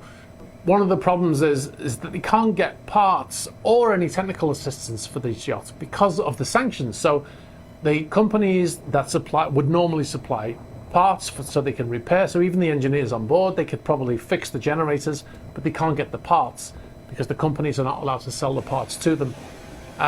Likewise, they can't get any technical assistance from them either. But ordinarily, if the engineers can't fix a problem with the generator on board, they'd contact the people who made the generators, and then they would give them, support on the phone or online. Usually they can connect remotely to these things now. Now, if all of that fails, then they can fly somebody out to wherever the boat is, and then they can do some work on the boat on their behalf. However, none of that is possible right now. Now, the Antiguan government is now responsible for the vessel, and they are trying to get their sanctions lifted. And once they do that, then they'll be able to get these things seen to. But it also means that because now Antigua owns this vessel, any maintenance for those generators would have to be paid for by the government of Antigua. Now, this is where the second part of the story comes in. We've also heard from another source who wishes to remain anonymous that apparently the US are not currently cooperating with the Antiguan government in terms of removing those sanctions. So this will be very troubling for the government because, like I said, and in previous videos we've talked about how they are now paying $28,000 a week for the salaries for the crew that are still on board. There will, of course, be other bills that they'll have to pay, for instance, fuel bills, provisions, food for the crew on board, things like that. We contacted the general manager of the Antigua Port Authority, Darwin Telemake, and we asked him, we've heard this information that the US don't want to remove the sanctions on this yacht. He didn't want to respond to that part, but he did give me a statement, and he said, we are working with OFAC to liquidate this asset, and we are not far from doing that. So that's what he says. That's the end of his quote. But interestingly... Let me just interrupt that. I'm going to let it finish up. There's a little bit more to go. Mm-hmm. But I want us to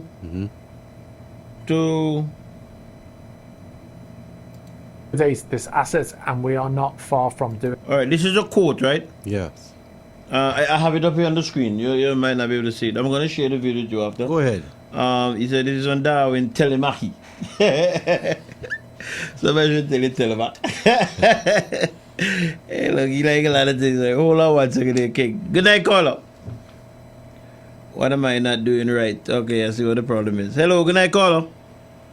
Good evening. Good evening. Yell up. Lucky. Yell up, man. Beef. Hi. You have to excuse me, man. I've been on the way for the past 2 days. Oh, Percival. Hey, what's up? What's up, King? I am here hanging in. Yeah, man. I just sent you a couple of clips here. Because something that you raised last week, and after I listened back to the program on Facebook, I picked it up. With regards to government giving some kind of increase, did you raise something of that sort? Boy, me raise something I don't even remember now. Increase to to the teachers. Let me just get to the point. Let me just get to the point. Those workers who are taking care of the elderly and the shut-ins, right? Okay. They are being exploited in the worst ways. Look, they used to after the job program, they used to make $375 per week. We're supposed to be 400 less the deductions and so on. It's $375. Prior to the election, they told them that they were all on staff. Nothing in writing, just verbal. And lo and behold, Beef, if you have the job program and to staff, you would expect to get a little increase. And Beef, some of them are getting 257 from 375 to 257. Like I showed you there with those clips. In addition to that, one second, 257. How much hours a day they working? How they work with that? Beef, I wish I could tell you. Okay. Honestly, I wish I could tell you. And let me tell you, Beef, you see these workers, they are so dedicated to their work. Some of them basically have fallen in love with the individual they're taking care of in terms of making sure that they're all right. Yeah. Sometimes they use the little that they do not have and acquire things for them so that they can be comfortable. I'm not asking you, I'm telling you. What the figure told me what just now? Huh? You said they make 270. 257 from 375 to 257. Okay. Okay? I don't know. As a union man, maybe we can work it out. How many, you know, it is so, that to me is worse than slavery. And now you have the government, the same government, bringing in artists from around the region or wherever, paying them, of course, I would assume millions. What are you talking about? But the thing that they have in Monday. Oh no, that's not government. That's Labour party. That's Labour Party. That what? That's Labour Party. That's not government. The money now come from central government treasury. Well, if you on check stub, you can show me no problem. Let me tell you this, Beef. I am not convinced. Okay. It is true. I always trust you. You're somebody I listen to, somebody whose opinion I crave, but not that government there. Not that government there. I don't trust them. I understand that, but I trust people in the treasury. Nobody tell me that yet. So it's the labor they function that they're having down there. That's a party function. That's how the UPP will be having a party function. Sorry, the AW/UPP will be having a party function. Those monies don't come from central government. Okay. All right. And I know enough people. I know enough people in treasury. I know enough people in treasury who will tell me. I know enough. Okay, fair enough. But on a whole, Beef, these workers are being exposed. And let me tell you, Beef, they are involved in the worst kind of work. Let me ask you another question, because these workers, they work in full week. Full week, Beef. Some of them have to take 2 buses to get to their destination. No, something to write with the story. I'm not saying you, but the figures not understanding. I know what you're saying. Yes. Mm-hmm. Right. They're just going from what we see for now. Right, because 257, right? Mm-hmm. If you divide that by 9, it works out to be $28. $28.55 per day. Per day. Yes, and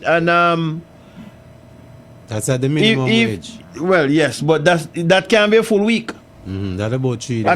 At a full week using 7 hours a day for 5 days, right? That would work out to be $315 roughly gross. So I know that there's something with the figures. Okay. Go with me, Go with me again. 9. If you just multiply 9 by 7, right? Mm-hmm. And then multiply by 5. Mm-hmm. It's gonna be 315. It's gonna be 315 gross. Okay. And if you divide 257, by $9. By 9. Mm-hmm. Let me just make sure. Yeah, 257 by 9. That's 28.55. So there's something wrong. There's something wrong with the figures there. The person would have gotten a pay slip. By law, the person is supposed to get a pay slip, and that pay slip is supposed to show the breakdown. Let me tell you something, Beef. Mm-hmm. There's some in the account department that pays these workers. And as far as they are concerned, I don't wish to call any names though. As far as they're concerned, the workers should be satisfied with the 257 per week. No. Can you imagine, B? Let Percy. me tell you something, B. I'll go further. I'll go further. Some of them have not been paid for weeks. Well, a friend told me that. A friend told me that. Huh? A friend told me that that some have not been paid for weeks. I believe that they might have been paid since. Yes. I'm not sure if they've been paid in full or what. I don't think. In addition to that, B, one of the workers, I mean, they're exposed to everything. One of the workers has already contracted something. So exposed they are, but they're very dedicated to their work. Percy, earlier in the program, I was saying to Jablaki, and generally speaking, that workers are supposed to look out for themselves, right? Because if you're not nobody look out for you, have to look out for yourself. I can only tell you what the law says, right? And workers have a duty to see to it that the employer operate in a manner consistent with the law. If they're not doing that, then they have an issue, right? These workers, they're supposed to be given a job description letter. That job description letter is supposed to tell them what their duties are, etc., etc. Thank you. When they're paid, they're supposed to be given a pay slip, and that pay slip would itemize how their money go. That's the law. Thank you. So whatever figure they get, right? That is supposed to show them they always work, what the deductions are for the different statutory bodies, and this is a net pay. You're not begging no employer for that. That is what you're supposed to get according to law. Well, let me tell you one of the problems that they're having, Beef and Blackie. One of the problems that they're having is that a lot of them are not Antiguans. And they're afraid to act what they're entitled to. No, they can't be afraid, man. Labour Party in power. Remember, Labour Party love non-nationals. Right. I mix up, Percy. A UPP, yeah, there's some mix up, Percy. Percy, you mix up for the night now. A UPP, no love non-nationals now.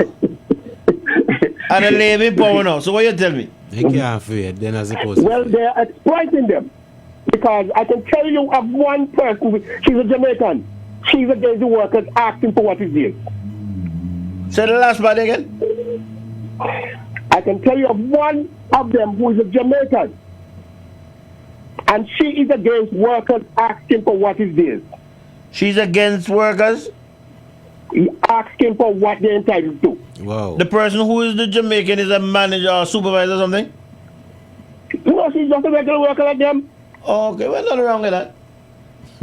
Oh, nothing wrong with that. No, if she don't like it, why that change? That change, no. She not say Percy. She can't inflict nothing. That change, none. But that only goes to tell you. That only goes to tell you how divided they are in terms of being exploited. Divide and rule. At the same thing in Antigua, man. At the same thing in Antigua, man. Look, these workers just need to know their rights, boss. Right? And you think they don't know their rights? And me tell you, well, you think they don't know their rights, well, if they know their rights, go about getting it. Can't be afraid, man. Can't be scared. Can't be scared. The only thing in life to fear right now, fear yourself. No, that's it, no. Mm-hmm. I mean, these workers have been exploited, guys. They've been exploited once and slaves. You see this case I tell me about? Try and get a pay slip for you. See if you can get a pay slip. Okay. All because right. the pay slip would answer. The pay slip would answer a lot of questions. Yeah. Beef, let me tell you. You saw one of them. They're saying that I checked my account and it's 257. Mm-hmm. It's like sometimes they would text them and tell them, sorry. Let me check. Let me go into my WhatsApp. I have them in, send me that clip. What kind of clip? The one they want, boy. Me give a clip now. Nigga, hear them say me give night all my clips on them. You must can't hear what I go on. You want me to say the clip? You hear them say me give night all my clip on them. Hey, the one that want the clip, check night. See if night have it. Yes, it's my pay. like I only receive $257 from my salary. Right. Okay, I see what you're saying now. I see what you're saying.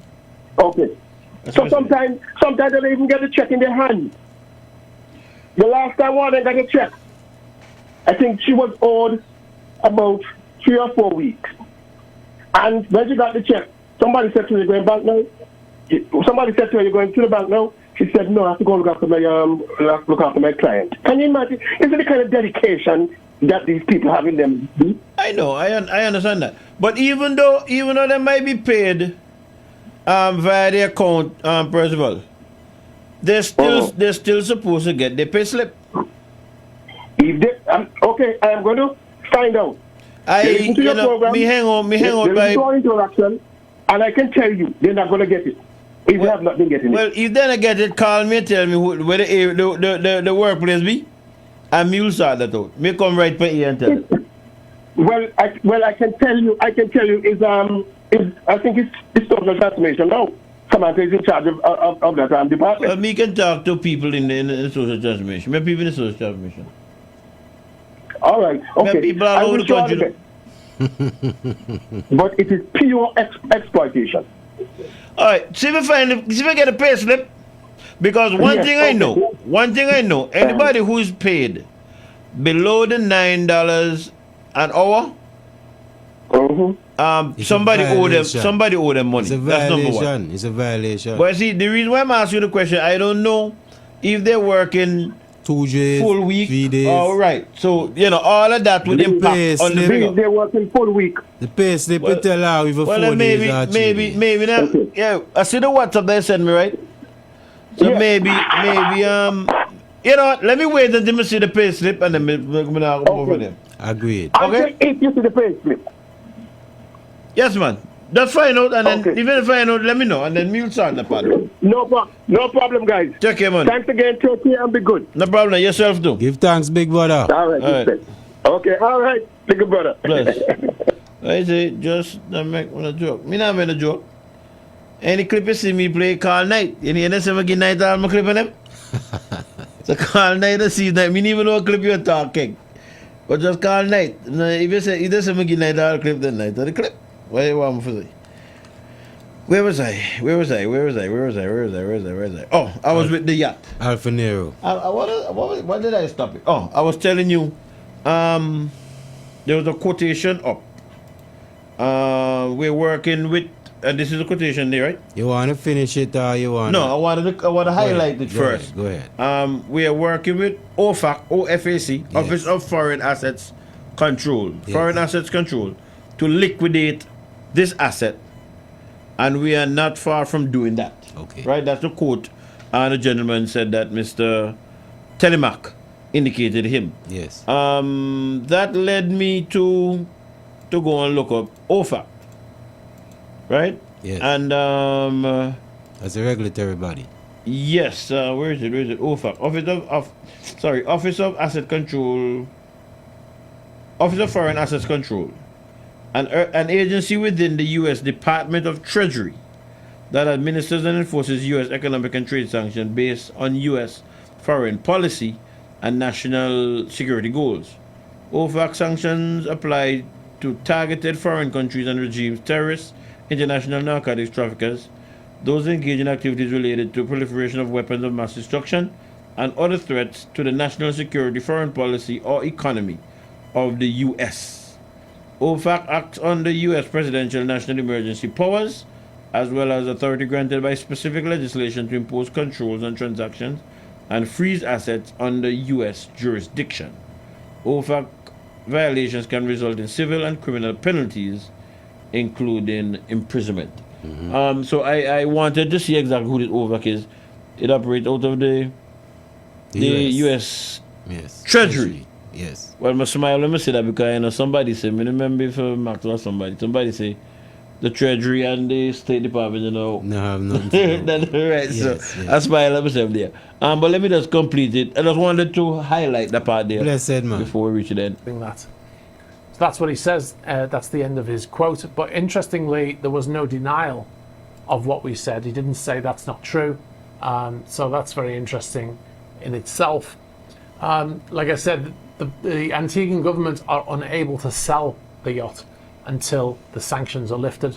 So they are taking bids on the yacht, but they're unable to sell it until they get those lifted. And if the US government are not cooperating and they don't want to remove them, then until they do, the Antiguan government have to pay all the bills. So troubling times for the government of Antigua there. All right, so that's it there. Well, you would have heard the gentleman said that it was a source who told him about that possible, you know what I mean? Yeah. So I'll take that and just, you know, but I guess let it simmer a little bit because I just never know. Yeah, but this is part of what you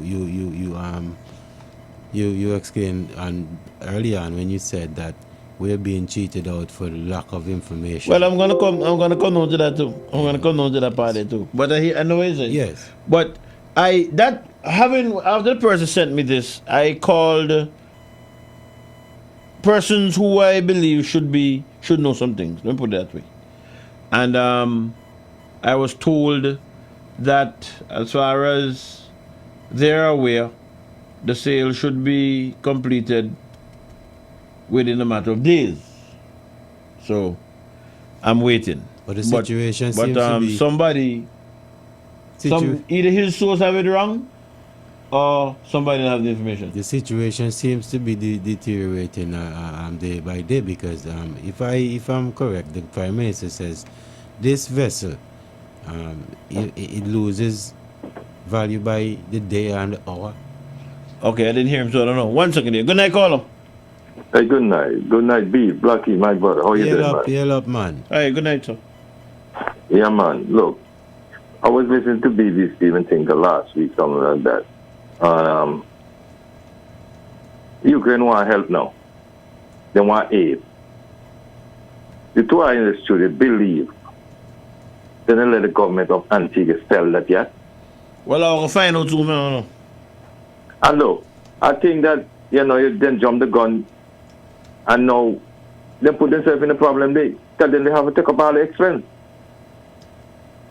And how long they can maintain the expense there? That's what I'm saying. We're hearing that they only have one generator. There's a lot of issue behind the yacht there that I don't even know nothing about. Because for me, see, Congress are very funny set of people up there. And when he come to money, and just like a war will take place right now with Ukraine, and if he in a situation like that, it got hard for them to give Antigua the option to sell that boat. Well, caller, I hear what you're saying, right? Yeah. But what I would want for us to do as citizens and residents here is to keep sharing information among ourselves. Right. Keep listening to what we're being told by officials. And then I'm going to know whether we're being told the truth, yes or no. Aye.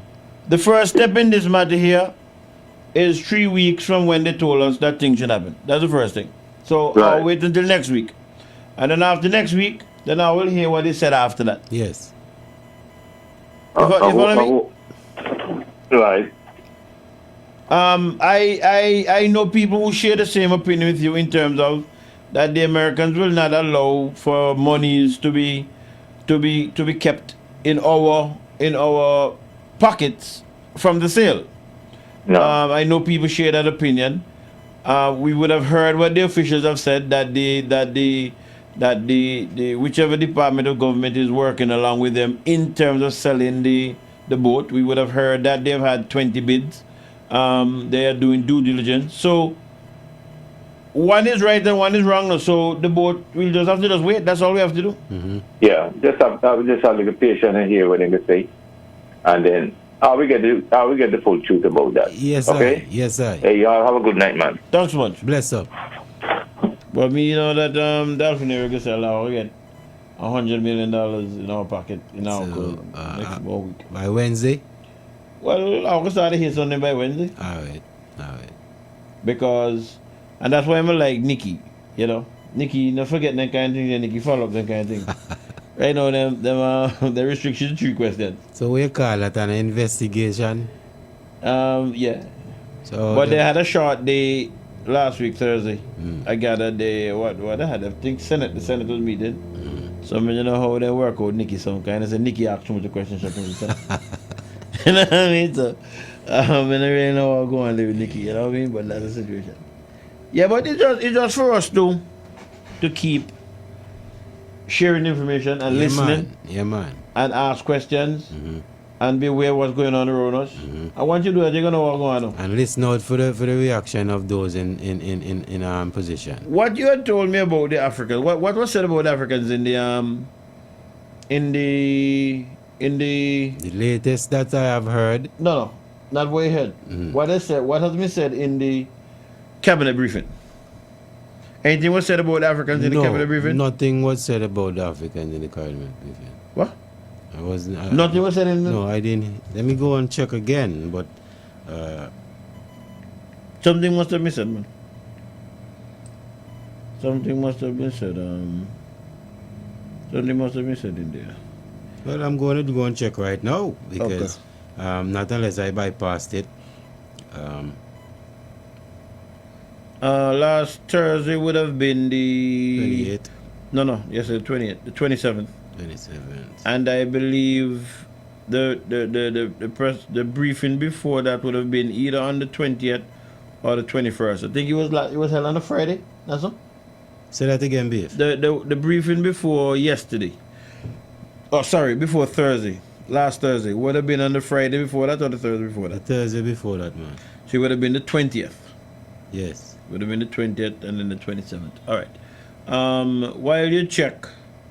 While you check to see whether or not anything was said in the cabinet notes in relation to the Africans, I'm gonna start off with this one here. This was a discussion that Jackie Quinn was having with the gentleman Astafan. I don't remember what's his first name. Dwyer, is Dwyer Astafan? Yes, it's Dwyer. Dwyer Astafan, right. Jackie was speaking to him on the 5th of April. So let me start there. When he said, that is, Mr. Astafan, he said this. This is why I keep saying what happens in one country of the OECS particularly impacts all of the rest. Right? Yes, sir. He was speaking to what was happening in Antigua in relation to the Africans and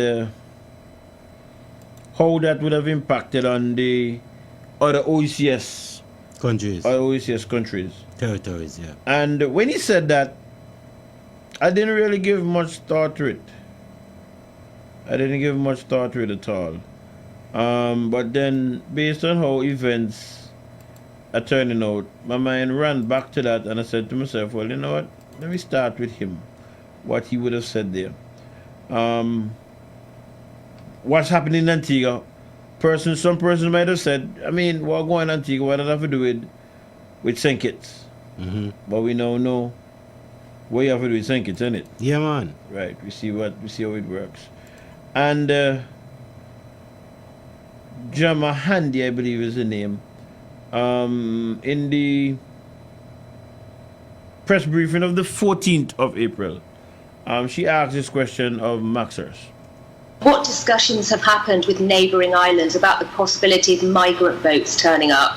I mean, we know there are hundreds of people here who are desperate to leave, and as I said, regardless of the help that's been extended to them locally, but we know this is going to keep happening. It's now happened, we can assume, at least a few times. What's the plan going forward? What talks are we having with neighbouring islands about what happens when? So we're proactive rather than reactive. Well, if by neighbouring islands you mean Guadeloupe and St. Kitts, because these are our closest neighbours. And others. Montserrat. And others. And where?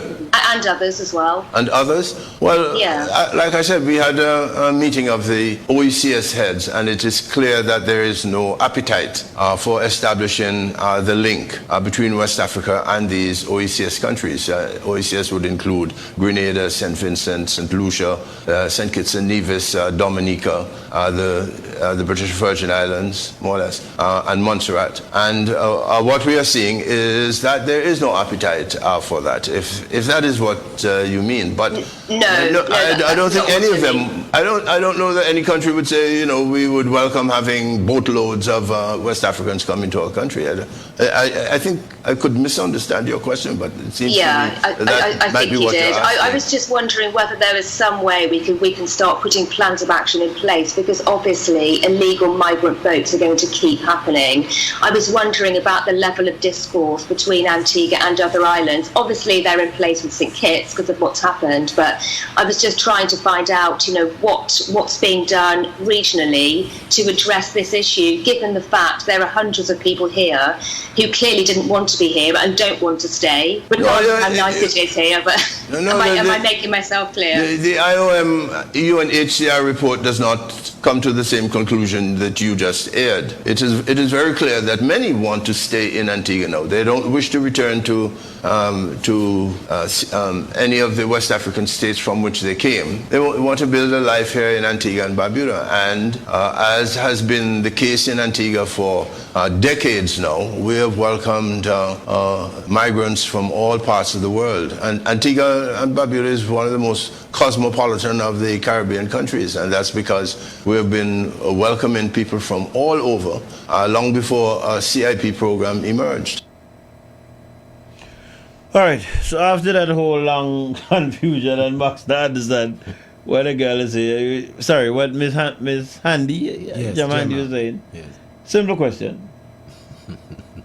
we really, I don't know. We're on the bush. But Beef, I just checked my notes, and like I said, there was nothing mentioned about Africans coming out of the first briefing. Okay, good. All right. I just wanted to be sure. Yeah. Keep that in mind. I'm coming back to you with that. The lady was asking Max, if we know the Africans don't want to stay here and never move, have we begun discussion with Montserrat in a proactive way to say, well, hey, what happened if a boatload of them turn up in your waters, sink it, you know what I mean? Yes. That's what she was asking. Max couldn't understand that. But you know what I mean? What can I say? But he said he don't think anyone would really want to say they want to accept a boatload of people coming to their territory. He did it smartly. Okay, all right. So then, no, we would have heard, keeping that in mind. Yes. We would have heard that the persons in them were being held. There was some investigation going on with the St. Kitts people, and they were going to be returned to Antigua. Yeah. On the 27th of April, a few days ago, I got a press release, and this was in the news. Now, a number of Cameroonians who were in custody in St. Kitts after a fatal boat tragedy weeks ago have apparently escaped custody. A statement from that country's national security minister confirmed that efforts are underway to locate 4 people while 5 remain at large. The Kittitian authorities also revealed that after initially agreeing to accept the repatriation of the other 14 Cameroonians, Antigua and Barbuda has now rescinded this offer, thereby cancelling the pending arrangement. The government of the neighboring island said it continues to pursue workable and diplomatic solutions as it is duty-bound to do so. The public, it said, will be provided with information as necessary. And I would have read, I believe, a story which would have said that persons in our government is of the opinion that since they might just want to abscond again, that's a big word. Where the word they come from, Giovanni? It's like, where the word they come from? The dictionary? That's a big word, boy, abscond. Yeah. You know what I mean? Yeah. Persons in government is of the opinion that since they might abscond again, you just keep them.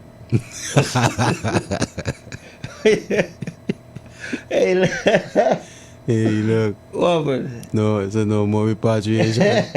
According to the press release that the St. Kitts, and I'm not sure if it's the Coast Guard or the Foreign Affairs or whoever, I don't know who it was, that put it out. But the man said, look, them people, you ain't gonna just want folks come again, so what we do? You just keep them. There was a breach in agreement. Yeah, which agreement? Okay, right. Well, there was a rescinding. Yes. There was a rescinding of some assurances that was given. Hey, look, this is a joke, though. I sent you the Point Express. Yes. From Friday. Pull it up. You have it up? Yeah, man. That doesn't sound good for some people. Bro. Like you good, but not like a dead Willie. Always up, Dan. Always up. Okay, well, you're better than dead Willie. All right, let's go. Go do some reading. Yes, King. And for persons who might want to follow along with us, going to be reading a story on page 2 of the Point Express from Friday, the 28th of April, 2023. That's last Friday. Story is captioned, Antigua and Barbuda to tighten entry requirements for West Africans. The first thing I looked on was to see who wrote the story. And I don't see a name attached. So they say that under those circumstances, the story would go to the editor. Yeah? Aye. So when I went to the back of the page to see who's the editor, I see that we have an acting editor, and that is Everton Barnes. He's the acting editor for the paper. I tried to get a number for him because I don't have a number for him. I wasn't successful. And I tried to call somebody else that I know deal with the news, and the phone rang out. The person did not call me back, so can't speak for that. Okay. Let's do a little reading here. You ready? Yes, I. All right. The Antigua and Barbuda government is to tighten entry requirements for visitors from West Africa as the country continues to deal with the fallout from the arrival of West Africans, mainly Cameroonians, who arrived in the country last December. The Prime Minister made the disclosure during a brief discussion with the new French ambassador to Antigua and Barbuda, Francis Etienne, as he noted that both countries face similar challenges with the issue of migrant smuggling. Yeah. All right. So the Prime Minister had a brief discussion with the new French ambassador. And you see the picture there? Yes. I'm seeing about 2 pink chairs. Yes.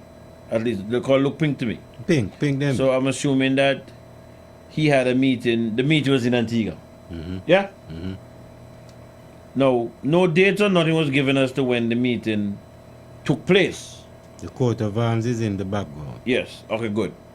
Nothing is said in the article as to when this discussion took place between our Prime Minister and this gentleman. But the article is dated the 28th of January. Yes. 28th of April. So I'm assuming that it was a recent conversation. Yeah? Yes. Recent conversation. Fair enough. And it could not be a Friday morning conversation because the paper came out Friday morning. Yes. So maybe the meeting took place Wednesday. When was the post-cabinet press briefing? Thursday. When was cabinet? Wednesday. Keep it in mind. Bless up. All right, keep it in mind. Keep it in mind as we go on. Keep it in mind. As PM Brown explained, some individuals with bad intentions, look, me now go through all that. Me not really get in that. Jumping ahead. It appears, according to the Prime Minister, that these individuals who arrived here had no intention of staying in the country. Instead, Antigua and Barbuda was only the first stop in their plans to reach the United States. Okay, man, I'll get back into if they have one-way ticket or two-way ticket then. You know what I mean? Yes, I. I don't go over that already. Yes, I. Coming out of this experience, the Prime Minister informed the ambassador that their cabinet has since suspended the Antigua Airways flights. But no, it, being the cabinet, yes, has decided to take further steps to prevent reoccurrence. What are these further steps? What we have decided, we is going to be cabinet. Yes. What we have decided to do going forward is to ensure that only those who have visas to the United States, Canada, the United Kingdom, or the European Union and the Caribbean before they leave are allowed to land in Antigua and Barbuda, he declared. Wow. How come that in post-cabinet briefing notes? Due diligence. Due diligence caused that to happen. All want me know, if the cabinet make one decision to have these restrictions, right? And it was a cabinet decision because he said that. And you have post-cabinet press briefing. It's not in the notes. If this article not in there, when would we have known?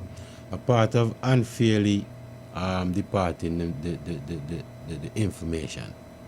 Right.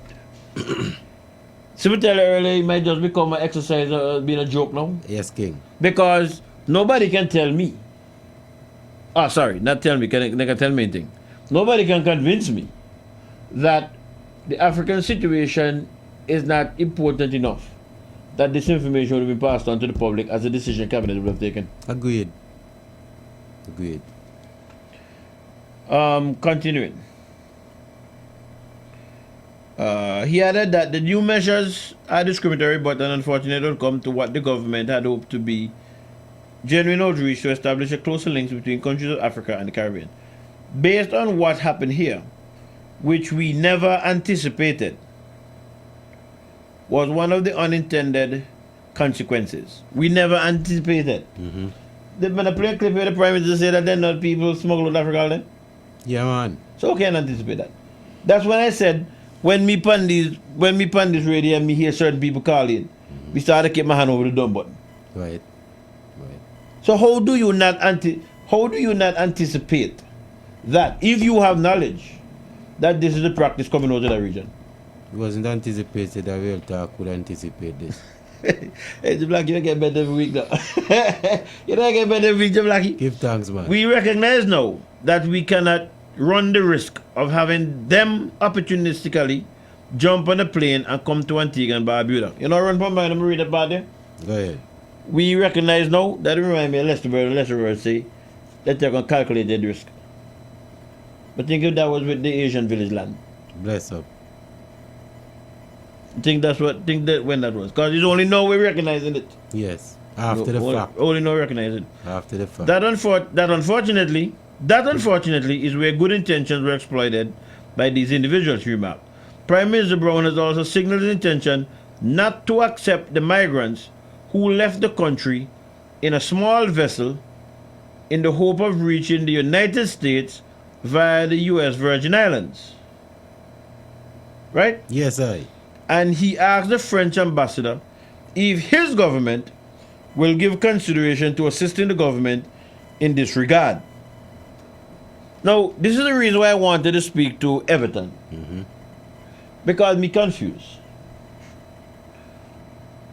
We're speaking to the French ambassador. Right? Yeah. Why are we speaking to the French ambassador about the situation involving St. Kitts? I have no idea. Or were we speaking to the French ambassador about the Africans in Guadeloupe? Well, they never stated that. Well, that's why I wanted to speak to the editor. Because the French... Because I don't see the sense. Yes. That we're speaking to the French ambassador who has jurisdiction in relation to St. Kitts. We're supposed to be speaking to St. Kitts in relation to what's happening in St. Kitts, and we're supposed to be speaking to the French ambassador in relation to what's happening in Guadeloupe. Of course. That's what me think. Of course. Now, they said that the gentleman earlier up in the article said that the gentleman seemed to be maybe he's taking up his post. No. Now, wouldn't he, the French ambassador, wouldn't he be aware of what's happening in Guadeloupe with Africans? I believe so. So how come they not discuss that? I can't say. Tactically, perhaps. Me believe something wrong with this article here. And this is what our Prime Minister... Plenty something wrong with the article, B. I need to get in touch with the we're not going to do that, but I'm going to try to get that. No, but I'll try already. Alright. This is what our Prime Minister is now saying. How do you feel about us taking them back? Right? Yes. So he's asking the French ambassador, how do the French ambassador feel about us taking back them in St. Kitts? Am I understanding that correctly? Yes, but it couldn't be those in St. Kitts they're referring to here, beef. Natural common We sense. want to treat them in a humane way. Our challenge is that they have claimed that sending them back to the Cameroon would likely result in their death. But I am thinking, for those who have already left our shores, the question is, why bring them back when they are likely to smuggle out of the country again? He queried. Yes. Thank you for that. He queried. But and again, it's being contradictory a bit because he has no idea that they're capable of doing these things. Yet still, he's still saying if you take them back. But when I hear people saying that these people are adamant that where they want to go, they want to go. I hear people in the government saying, no, go so. They want to have in Antigua. Yes. As a matter of fact, they say the UN, the report that they had the other day, say 80-something% and 90-something% of them want to stay in Antigua. Yes. So what is it? What is it? Are they want to stay or they don't want to stay? What What is really the truth, you should ask? What really is the truth? He told the ambassador the government is willing to work with France to get the Cameroons back to their native land. We're talking about Africans in the St. Kitts? Again, I can't be specific. Can't be specific. Hey, look, Ambassador Etienne said France is convening a meeting with Prime Minister of Dominica, Roosevelt Skerrit, early next week to look at the issue of border security. And he promises that he will raise the Antigua and Barbuda overture then. Now you see why I played the clip with Gemma. Yeah. When Gemma was asking if we have been proactive and having any discussion about it. Now, assumedly, the way how the islands go down the chain, right, is Guadeloupe, Dominica, Martinique. And then they go down to, I believe it's going to be St. Lucia. Grenada. No, Grenada way down. St. Lucia, St. Vincent, Barbados off, and then Grenada. Right? Now, the French ambassador, he's representing Martinique. The fact that he's having discussion with Dominica in relation to border concerns. Yes. He may be thinking that somebody can leave Dominica and come down there. Agreed. One of them people left from someplace else and they get to Guadeloupe and get to Dominica. Just wondering. Yes, could be. So that's why I had played the question that Gemma would have asked. As I thought that was, And it would be fair for us to get an answer for that. Well, good luck to you. If the cabinet took a decision, seems as if and then it tell you. It seems as if our authorities here are just waiting for if these people get on a vessel and leave, whosoever territory they end up in, they have the problem. Oh boy, I hear you. I'm waiting to hear. I have a friend down in St. Kitts that's doing a little investigative work for me. So I'm waiting to hear back from her. Nikki? No. Sorry. Nikki, Go ahead. Nikki up the road. St. Kitts, Missouri. But I suspect that something is happening. And I'm trying to get the information that first.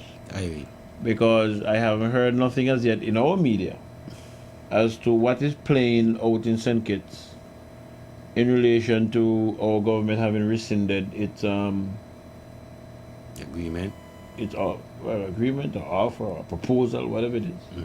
I haven't heard nothing playing out in the Antigua media. As a matter of fact, if it wasn't for the press release coming out of St. Kitts, we wouldn't have known. Yeah. That there was a change of mind. Right. We would not have known. At least, let me not say, well, we were not advised. You left from right there, man. Yeah, let me put it. We were not advised. Because you never know. Somebody might come back and say, look, you see, well, up me to can now- tell you something. Up to now, I want to get no kind of official word. So, you have to left from there. Yeah. So, Perhaps we might get one coming out of something tonight. Or Where? today. We might get some kind of response today or tonight. Okay. Well, we're gonna follow it. We're gonna follow it close. We're gonna follow it close and see what might happen. But it gets curiouser and curiouser and curiouser. Well, again, as I said, they were getting ready for Parliament. Not Parliament, the Senate, so they were short. Again, I didn't listen. Max was there. Hopefully, if next week Melford is there, maybe somebody can ask Melford for an update as to what's happening in Guadeloupe. Whether or not the 15 persons who... 15 or 7? Or Yeah, 15. 15 people? Yeah. No. Remember Church had made... But down here, none leading up. Well, maybe Kevin in the top with all that. Oh, boy.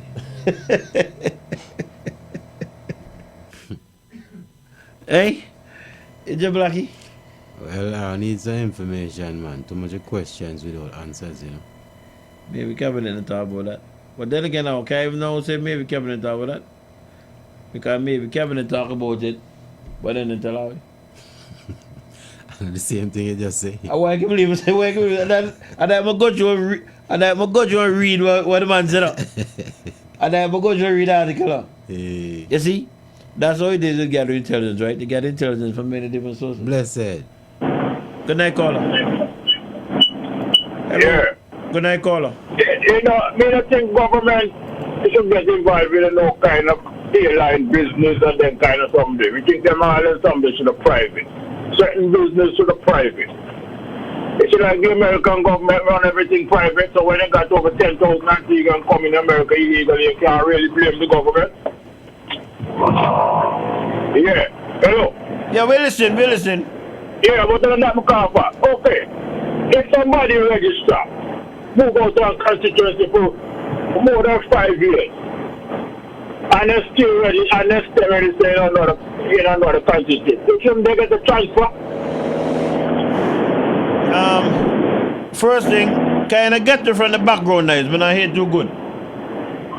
If somebody register in one constituency, shouldn't they get a transfer if they move out of the country for 5 years? You don't think they should get one transfer? Yes. Okay. So what kind of strategy are Lovell and them use? That he register still down where he won, and he don't live there for more than 5 years. You got to ask Lovell. Our strategy you try. Come here, people talk about transfer, people transfer. How we going to get transfer? As Hey, you drop out. Hello. You dropped out. Hey, you dropped out just now. Go over that again. Okay. But that's the one vote that helped on Nicholas Road. Hello, you dropped out there just now. Repeat that part. They dropped out maybe about 30 seconds ago. Hello? Hello? If you'd like to make a call, please hang up and try again. Okay. If you need help. AB credit done on the call, they hang up. Okay, call me back, caller. If I understood him correctly, you seemed to be saying that Laura Lovell moved out of is not living in the constituency for 5 years, and he was not transferred. Well, no, that's what he say. I don't know what he's saying to be true. Right. So I can't speak to that. Of course. I'll just leave that there for now. All right. I'll just leave that there for now. All right. Because I would want to believe that One of the options of residents. No, I would want many things so. Many things so you were. But I would want to believe that Melford Nicholas would have been familiar with the list. And if he knows Lovell and live in the area, he should have objected Lovell being on the list. And that wasn't done. Well, obviously not. Alright. Hello, good night, caller. Yeah, big. Well, you can check the list now. You can pull up the list right now and check them now. Me didn't even do I that. can push past our level vote now. Let me ask you a question. What make you believe? Melford did not object? Because nothing wrong with it. But we're trying. I mean, it's not wrong with it. What you do now? But all I'm saying, and them complain now about people getting transfer and people stay with us there. You don't see nothing wrong that Lovell, if Lovell not live in the constituency, vote in the constituency? No, because the strategy a joke. That's a full strategy. A joke you make, man. You don't know nothing about integrity then. You not integrity. Well, if you want to say so, but well, and me say so politics go. Me say so hard. Me say so loud. Hey, your boy, give me a break, see, boss. Just try to give me a break. Because you come on this radio and I talk about corruption in an election. You know that we all fight for forget you from? What's stupid is you come and tell me? Hey, look, see you, boss. See you. Me not have time with that, man. Me not have time with the ignorance. Somebody say come and tell me. Oh, we try to forget what system in place where the will of the people honestly is reflected in the result of election. Yes, right? Party is supposed to know the list, the candidates. Yes, they want to believe in the list. Yes, man. You're not going to know everybody. We can agree with that. Right? But now tell me that I know Harold Lovell. When you see Harold Lovell face, man. Name like that. And if you see Harold Lovell name on for your list, and you know that Harold Lovell live in the constituency, and you want to challenge it, what you say about you? Yeah, that's a talk. Me not time with that's a talk. Me not time with that, boss. It would be interesting to know how others choose their option of voting. Boss, as far as me concerned, where you live, you're supposed to vote. Once you live there for the specified time, for the transfer is mandatory. As far as me concerned. I agree.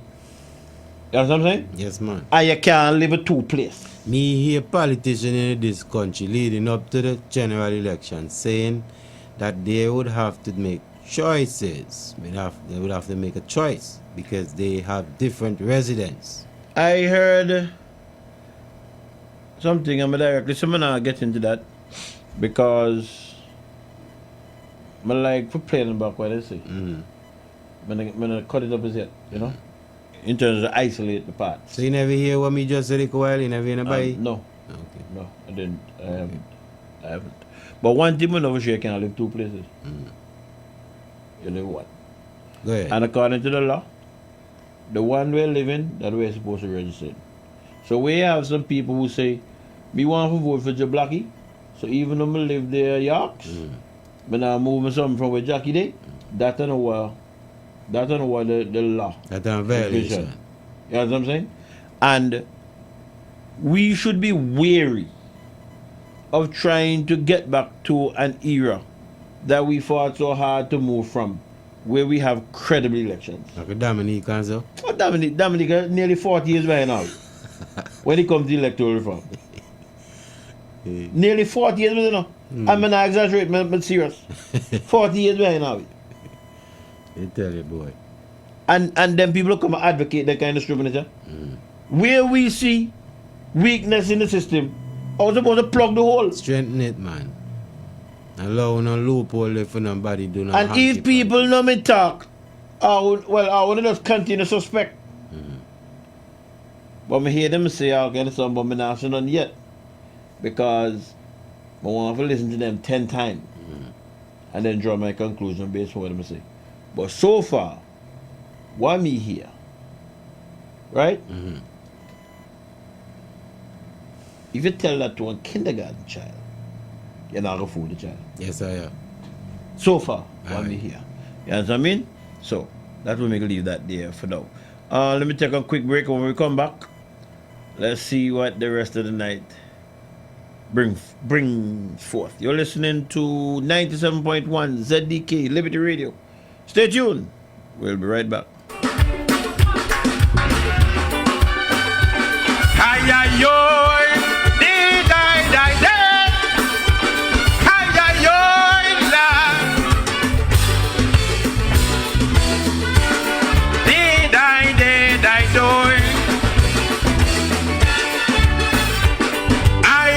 At home I went working when my partner came visiting. I left my girl alone at home with she friend Etlin. Partner sit down under me window for home to listen to what they say. He called me on the phone, son meet me home, come see me right away. Singing something, I need to speak to you urgently. This is what I heard, nobody come tell me. And look, she wicked for truth and don't love you and deserve for dead. For in the night when it's sweet and you pass asleep, look, Baba in your bed. Hi-ya-yo, hey, hi-ya-yo. The black here, the sweep, does it? All the time, King. The sweep on there better, so? Yeah, man. She called him Okay, good to go. a little boy, she put him up on the shelf. Now here is where I got confused. Who's Baptist, E&L? She said she came home and then when she and Bob done play, you walk on top of his back. Hey, me the sweep and so. Me have a vacuum cleaner, wicked suction. Just make you Anything out of it, just suck 'em out. This is what I heard. Nobody come and tell me. Someone and look, she wicked for truth and don't love you and deserve for dead. For when the night when it's sweet and you pass asleep, look, Baba under your bed. Ay-ya-yo.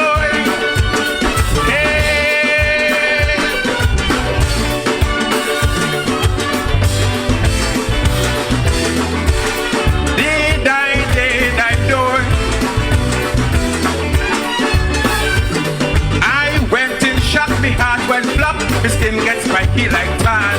Now here is where I got confused. I hear this news to the band. Oh, child, you're too alive. Tears in my eyes. One dance I hear today. So nice of me, listen to me and hear what the young girl say. Singing son, I need to speak to you urgently. What's a calamity? This is what I heard. Nobody come and tell me. Someone a knuckle he is 1 foot tall and don't talk at all. And he hard like lead. From in the night when you sleep and he falls asleep, boy. Baba under your bed. Hey, that man say hard like a lead. 1 foot tall.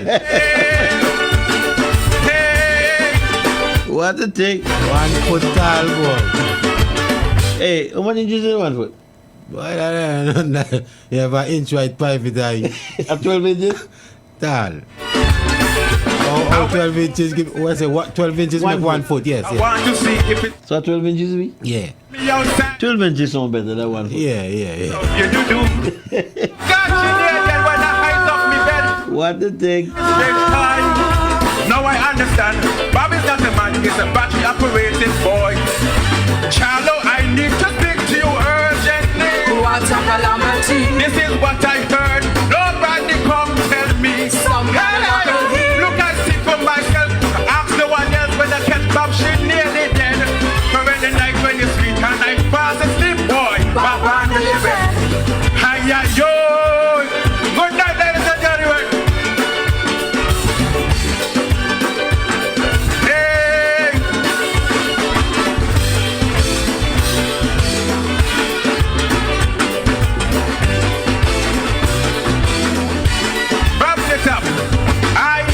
I went working when my partner came visiting. I left my girl alone at home with she friend Etlin. Partner sit down under the window and come and listen to what they say. So nice of me, listen to me and hear what the young girl say.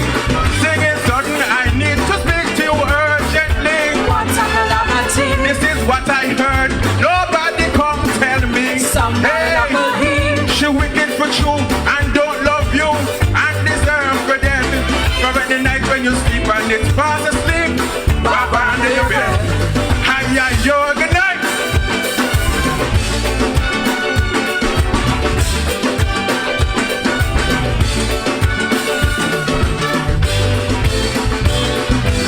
Baba under your bed. Baba under your bed. Yeah, I like the live. Jerry, you want to know if Baba and policeman be? If Baba and policeman? Yeah. No, Baba and a policeman. Well, the Baba don't mean on a policeman. Alright. And text message, yeah? Yeah, the Baba don't mean on a policeman. Bob, they look like he caused plenty problem. I caused plenty problem. Bob caused people to take on one for the team. And done sweep you out. Who? And done sweep you from under the bed. Bob? Yeah. Being a sweeper and vacuum cleaning me up. Not you. Bob? Yeah. Let me tell him, being a sweep, vacuum. So, Hey, Baba for bed, for vacuum cleaner. Not for you bed, me no Bob call the same bed. Well, for them, they don't take out Bob, they don't sweep you out. You hear me just, you know, follow me now. You hear me tell you, Bob cause people take one for the team. Alright. So they accept that? Yes. Wow. It ain't tough one, boy. Tough? To take for the team? Well, a singles tennis may play. You know playing a team than King. Singles tennis may play. No tag team business. I'll be with that. King, I've been listening to some discussions recently.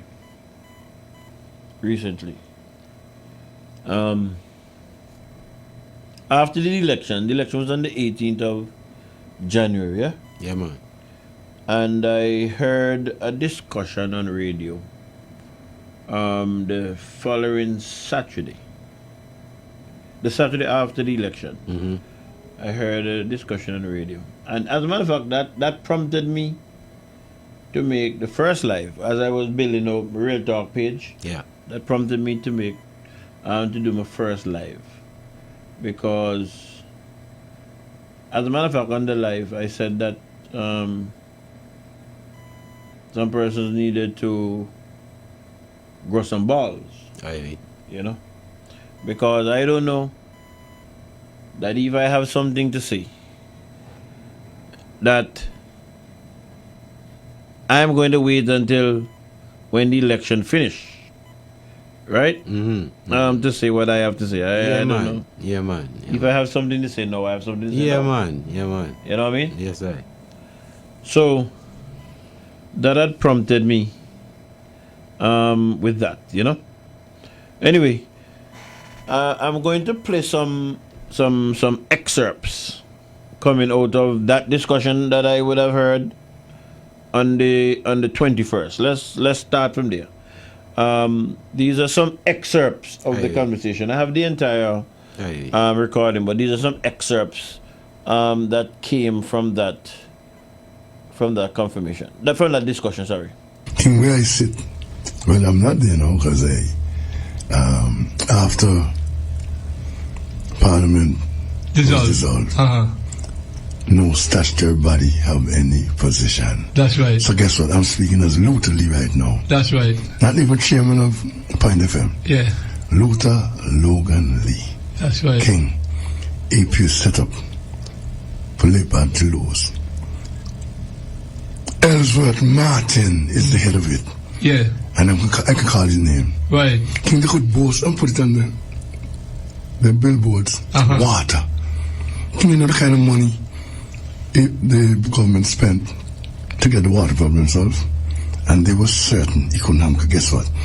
They organized it. They orchestrated it. Mm-hmm. He knows what I'm talking about.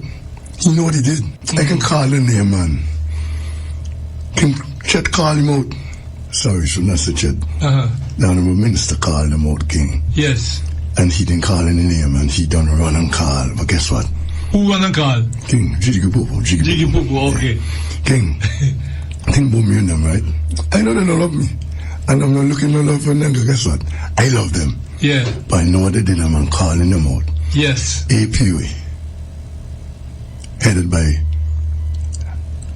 Martin. Yes. He had more power than the chairman. He had more power. And he wielded it and sought it that it brought us to our knees. Had us buried. Even people that are around those establishment wanted to see us lose. APA, King, the head of APA. Yeah. King, you know, 2014 elections, when we met them in Johnson Spine King. Yes. Nobody shut me blow the heat. Nobody. And they convinced the government that it's okay for them to stay. To cut out throat. Yeah. And then get 2 more years after. 2 more term. 2 more term after. And get all kind of extension of contract and all kind of something. And we're not understanding who they be. But they shut them colors, the last part, and thought that we were dead. We were buried. There's nothing good about him. Okay. He's a diabolical liar. And guess what? He convinced them all the time with his lies. Can you imagine that he made the manager of water go on vacation through this whole situation? Talk to me, King. The manager of water was on vacation.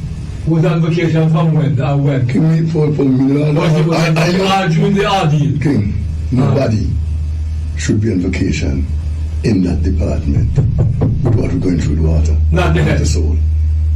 King was supposed to work night and day. Yeah. Martin should left the offices now. They're supposed to bring all the food and day because we have a problem. But guess what? It was orchestrated. The problem we have was orchestrated. Me call them out this morning. Me can go and King, he didn't trouble me. You know what I mean? But I have to make them know. King, in the first place, he told Waterworks people, it's not no rush. It's not no rush. No rush down for it.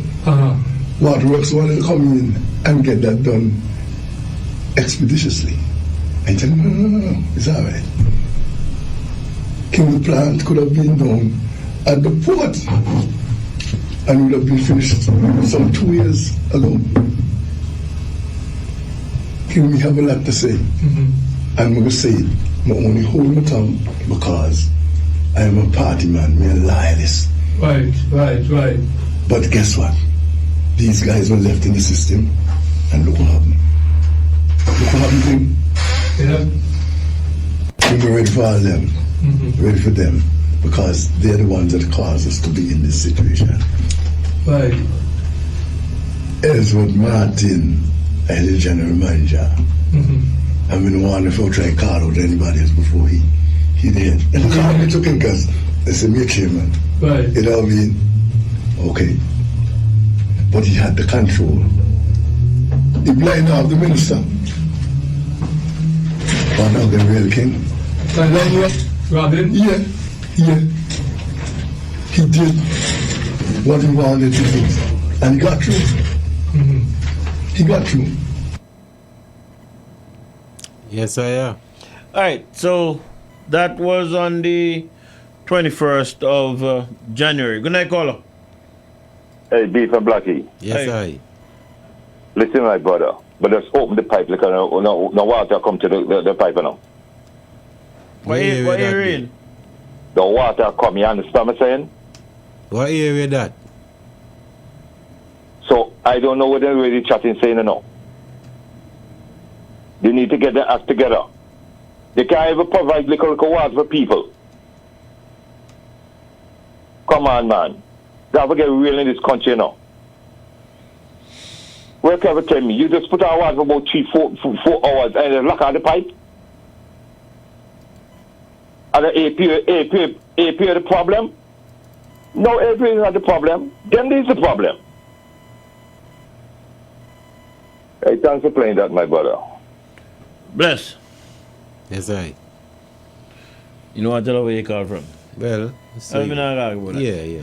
That was on the 21st of January. And as I said, that caused me to do my first live on my Real Talk page. Still up, still there. As to what I thought. Then on the 24th of April, February, March, April, 3 months after, I heard a discussion where a radio personality indicated that technicians from APUA visited him and basically was saying to him that the problem that there is at APUA as far as they're concerned is that the person who is running the organization is not a technical person. Mm-hmm. You know? And certain plants should have been, or there should have been some plant or something by done by the port. Yes. And the plant being placed up at Bethesda is wrongly placed because of sargassum and weed. Mm-hmm. Right? I heard a discussion. Yes. And when I heard the discussion, I smiled to myself because I said, I heard this talk here someplace before. This is not the first time I'm hearing the talk. But as I would have listened back there just now, I heard about the plant that should have been placed down at the port. Yeah. You know what I mean? And them kind of stuff. I was gonna play, but I'm not bother. What make? When I enough time. 10:47. How long you be? About 20 something minutes. Can I play a little piece? I'm not gonna play it. Do you think, man? Not gonna play it. But I figured that you were listening to the Yeah, same man. program, Me right? know exactly what I So you know that I'm not lying with that. Yes, I. But when I heard it, I said to myself, "Don, me hear that already." When I heard the person talking about it, I said, "Me hear that already." And I said, "Okay." I said, "Okay, we'll see how certain things are run, you know." Mm-hmm. And then I heard a discussion on the 26th. That's 3 days ago. In relation to APU again. Yeah. Now, after the elections, there was the issue of who was going to be the deputy speaker. Mm-hmm. That discussion was happening around the country as far as I know. Mm-hmm. And it was also said that persons wanted Sir Robin to be that person, and Sir Robin was diffusing, right, resisting, I would say. Mm-hmm. And it was even touted about that certain persons offered Sir Robin certain monies not to do it, and blah blah blah blah blah blah blah blah blah. Mm-hmm. That discussion was rampant. Mm-hmm. And as far as I know, it was common information on the street that Sir Robin was asking for the chairmanship of 3 entities. Additives? Three statutory bodies. Additives. What is that? Do you mean? Well, auxiliaries. To what? Auxiliaries to what? What do you mean, zombie? To the machine. Oh, okay, alright. That was common knowledge to me. Aye. When I you know. Aye. That was all over the place. Everybody was watching for the beginning of Parliament, the start of Parliament, to see, you know. Yeah. And persons were saying that Sir Robin made a whole out, and they probably have to look to MP Maria Brown, you know. And for the persons in them who I would have spoken to had come, I said, no, that's impossible. Mm-hmm. Because MP Maria Brown is the only female in Parliament. So they could not have dared. Yes. Right? Wow, right, they could not have dared to play so such a role. I never had that in my mind at all. Then eventually the time come and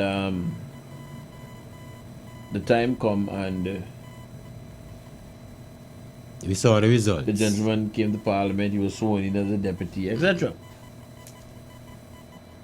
Now, everybody, common sense would have said that, well, what the gentleman had asked for, as was being touted, wrote, he would have gotten. Or maybe he's a statesman. Maybe he's a statesman, you know. No, man, fall apart there. Maybe he just volunteered for do the. Okay. For the country. Again, I mean, from the people who I speak with and places that I hang out, it was a known thing who was the chairman. Well, let me be more direct now. It was a known thing that Sir Robin was the chairman of NAMCO? No, I never knew that. He was the chairman of APUA and Transport Board. I can't talk about the NAMCO part. I knew about NAMCO. I never know about the APUA. Okay. I learned about it just the other day. Okay. Well, I knew about it because I was even asking about some other members on the board. Because you know, they say they have somebody on the board who had contract with a department of government for carry people and all that. Yeah. So that's a discussion that we were having, you know. So I knew that. I didn't know it was a big secret. Ivy. What was the case is. Ivy. And I knew that Luther was the deputy chairman. I knew that. But then I was saying, well, apart where we were at the discussion, where we were having the discussion, person was saying, how that go work out? Because if Luther had these things to say, that's why I played those first. How do you know work with the same person who you say the problem? Well, yeah, you get demotion, you see that? Well, talking about that is interesting they say that, because there was another conversation where a number of persons was said to have been demoted. That is when me say that them in the beg, certain persons in the beg for certain people's job. Yeah. You know? But I again, as I said, I didn't see it as a demotion because I had heard all along that the chairmanship was in play in order for other Robin things, to take the things thing. to be So accepted. That wasn't, you know, I didn't see it like that. Anyway, we would have heard that seemingly it's how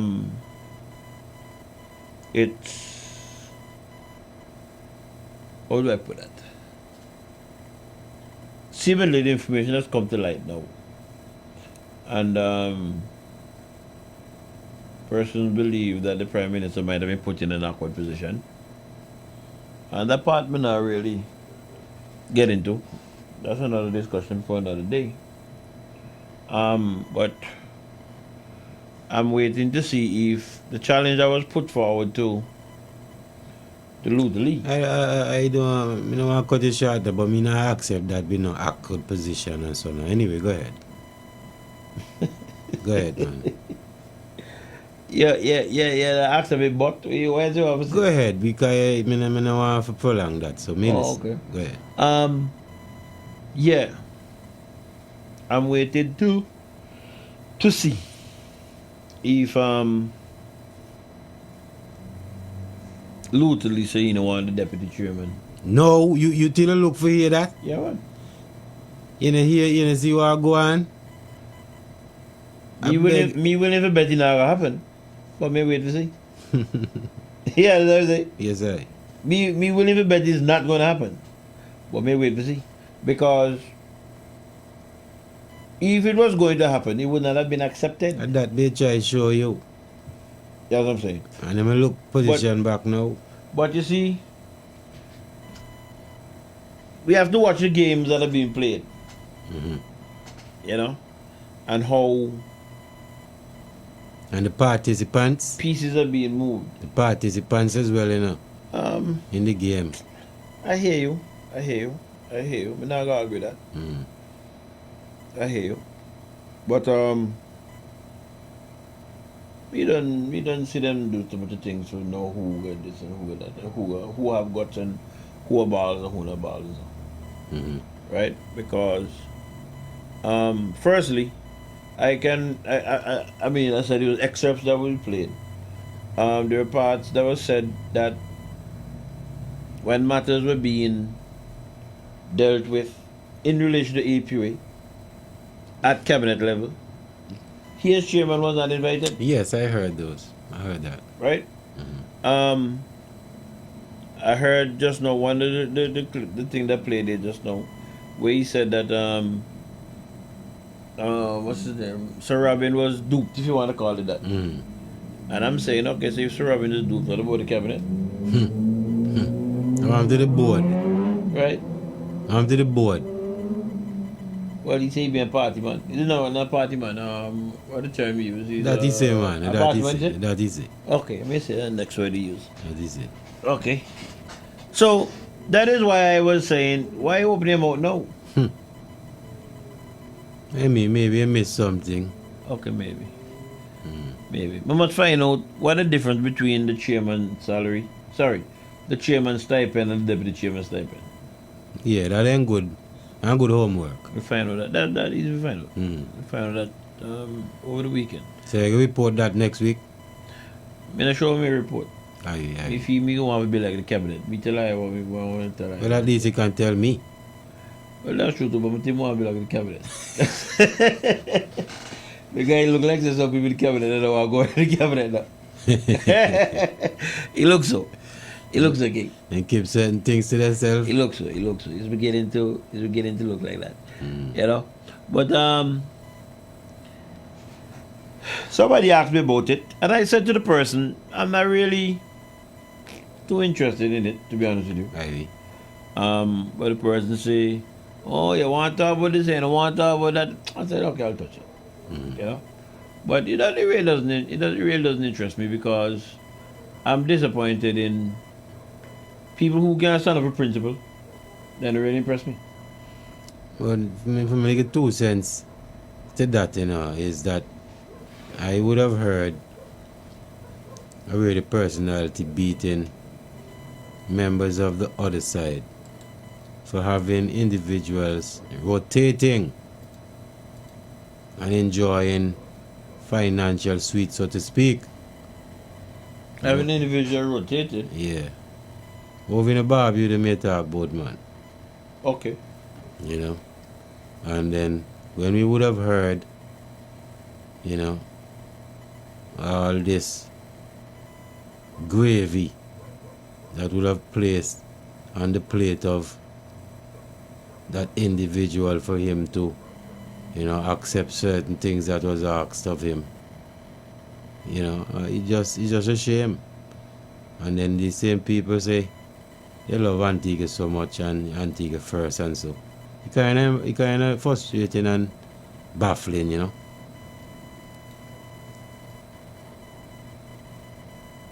Well, we don't know how the gravy run yet. So we can't talk for the gravy. Whether the gravy run light, I thick. The gravy thick, man, you just can't see. The black we can't really some of the gravy run right now, you know what I mean? But it's just ironic. It's just ironic. It's just ironic to me. You sit on there, watch, you listen, you hear, and you say to yourself, boy, when a man gonna start deal with country, argument, everybody want for me. Yeah. The technician, what up? Who was the chairman for PDV? Who's PDV? Petrocarib, no? Oh, Petrocarib? I don't know.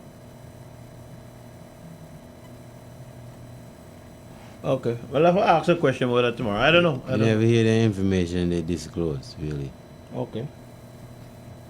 I didn't even know that. I thought the PDV was a department. We fall under. And the energy? Energy? Yeah. That's the place that give out the fuel, the thing for the bill, the electricity thing? Yeah. Okay. The subsidy.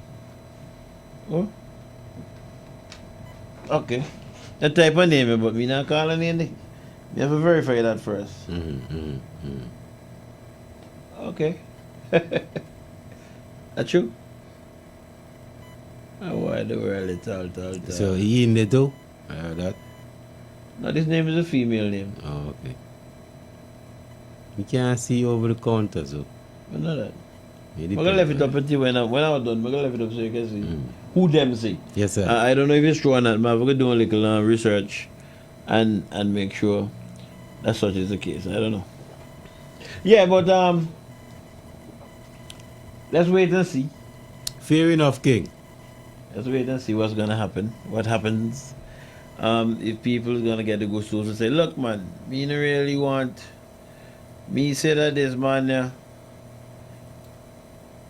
me blah blah blah blah blah for the party and me not work. Me not hold my breath really. But the two man that he try to push her under the bus look like a them man over here now, so the sum go work. Hey, the black here, the black here right now. The black here right. Yeah. Me don't like to see that Sir Robin. For whatever reason, one day maybe I have to go to a funeral in the cousins on there. Like, I ain't to go to a meeting and a board meeting. I see the deputy chair the meeting. Hey, they can't call up. Well, me don't know. Me don't like to see it. Me don't like to see it. Cause me don't like to see how that will work out. When you don't say all you have to say about me. Nah, this ain't work, man. And this ain't work, the black. And this ain't work. Interesting. Here, okay, you know what? Let me leave the one day alone for now. I hear something about the beggar. Yeah, but let me leave that for now. Time in the studio ready is what? 3 minutes after 11 o'clock. And they're having I don't know if the show start tonight or what yet. You know what time is gospel show? No more gospel show. Which one that? The man show in the recreation ground. Oh, So what I now- mean after 11 o'clock in our time and the 10 winter and something? Yeah. Yeah, I mean that have a done start, man. I mean, now go to the side of town. Me go to opposite Show on direction. your GPS, the man, where you going. I mean, not really get into that traffic. Technology I work with nowadays a bit. Anyway, know what you have to do when you do it. Yeah, I mean, I want in a stone, right, man. Right. No, I want in a stone. So, is what? 3 minutes after 11 o'clock hour. Time to begin to get sorted out. Bless up. To get out of here. Get home, get off the street. Things, all kind of crazy things that happen now. You have to be so careful. While they're out there. Keep looking around. Okay. Cursor start to move. A long time me wait to see if that they go. Cursor start, the person just hear me say, that may head over here now, Cursor start to move. And yo, you notice every time you are ready for going, and that's what happens. Cursor start to, what that be? Every time. What is it? What? Play this? And let me say this, I want to say that me a political prostitute. That I want to say, because if one thing me know, I am now a member of this organization called the Antigua Barbuda Labour Party. What the world? What are they? What the world? Tal. Hold on there.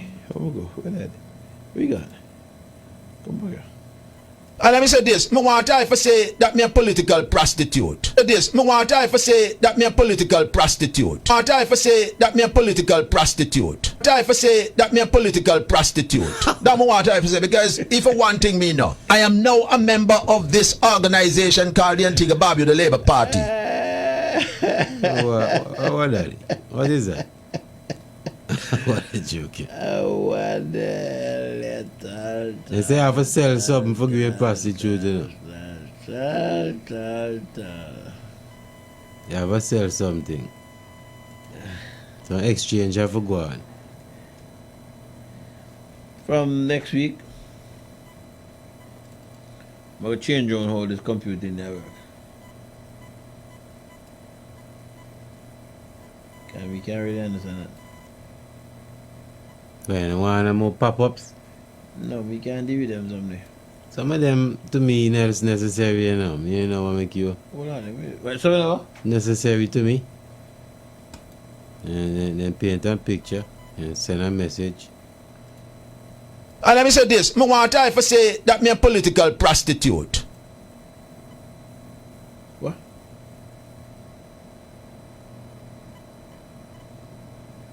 Yeah, malfunction. And let me say this, I want to say that me a political prostitute. That I want to say because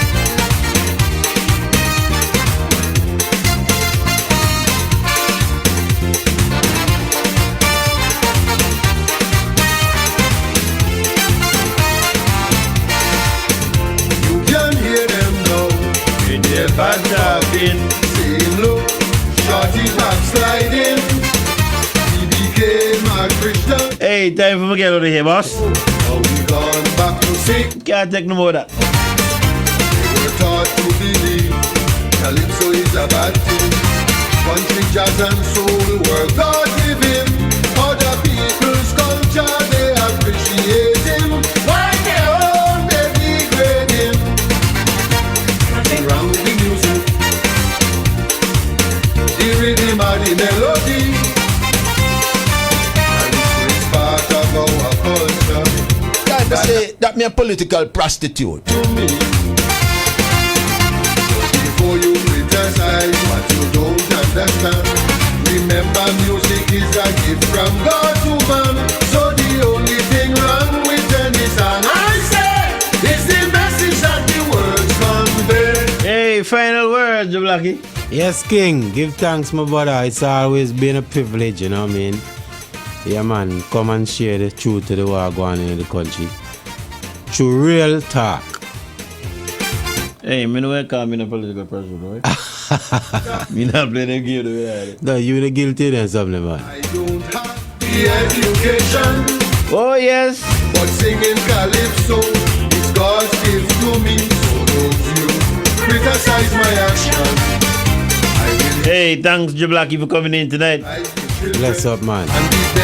Hey, whatever you do on the road, you know what I mean, leading up to Liberty, try and be as safe as you can, my friend. Yes, Good night, caller. Hello, good night. Beef Nalda here. How come you're going home so early? When it's sleepy. What a world, tell. The Blackie, alright? Yes, Nalda, hi. How you doing, Nalda? You alright? Yeah, but until now, me, I say go. Yes. You know you be sometimes. Well, the boss say he do him kind of early tonight, so I will follow the spirit, you know? Oh, okay. Anyhow, safe drive home to both of you. Thanks much, man. Okay. All right. Now let's just a sleepy boy. What is it? You know what I'm going on. You see the difference between how I do things and how some other people do things? The rhythm and the melody. If you need It's part of our culture that I hold very dear to me. Before you criticize, You know, but let me not say that part. I'm going to pull that back. remember. Hey, J Blackie, thanks for coming in, man. Bless it again, my brother, man. So the only Hey, to those persons who would have WhatsApp. the message that the words convey. Hey, thank you very much. Good night, caller. Good night, Beef. Hey, where's the king? Good and good night, my brother Blackie. Rastafari. King Selassie. Wait, Beef. How are you doing? Short change, Rasta. And 9 past 11 o'clock. How happened? 12 o'clock now. You done the jar on Saturday. And now you're talking, you go home, then kind of time, King. When I go, so no. We're top home, let's do the Rasta. There's something, beef. You don't want to have to come and complain and call him on the way to buy how you do on the Rasta. Come on, man, work it out, my brother. Where you go? Show you go? No, me go. I don't car with smart something. You start being the next show start. You don't know the show that start like that. Me to go show some boss. Me to go show me get off the street. Get out the street for what, Beef? Where you go? You see the streets and them the dangerous. You see what go on. You see all the video fly around. Yeah, Beef, but you don't know send people like you and I and Black Yard with safe. Whatever. Hey, me not worry now. Me just feel good hope.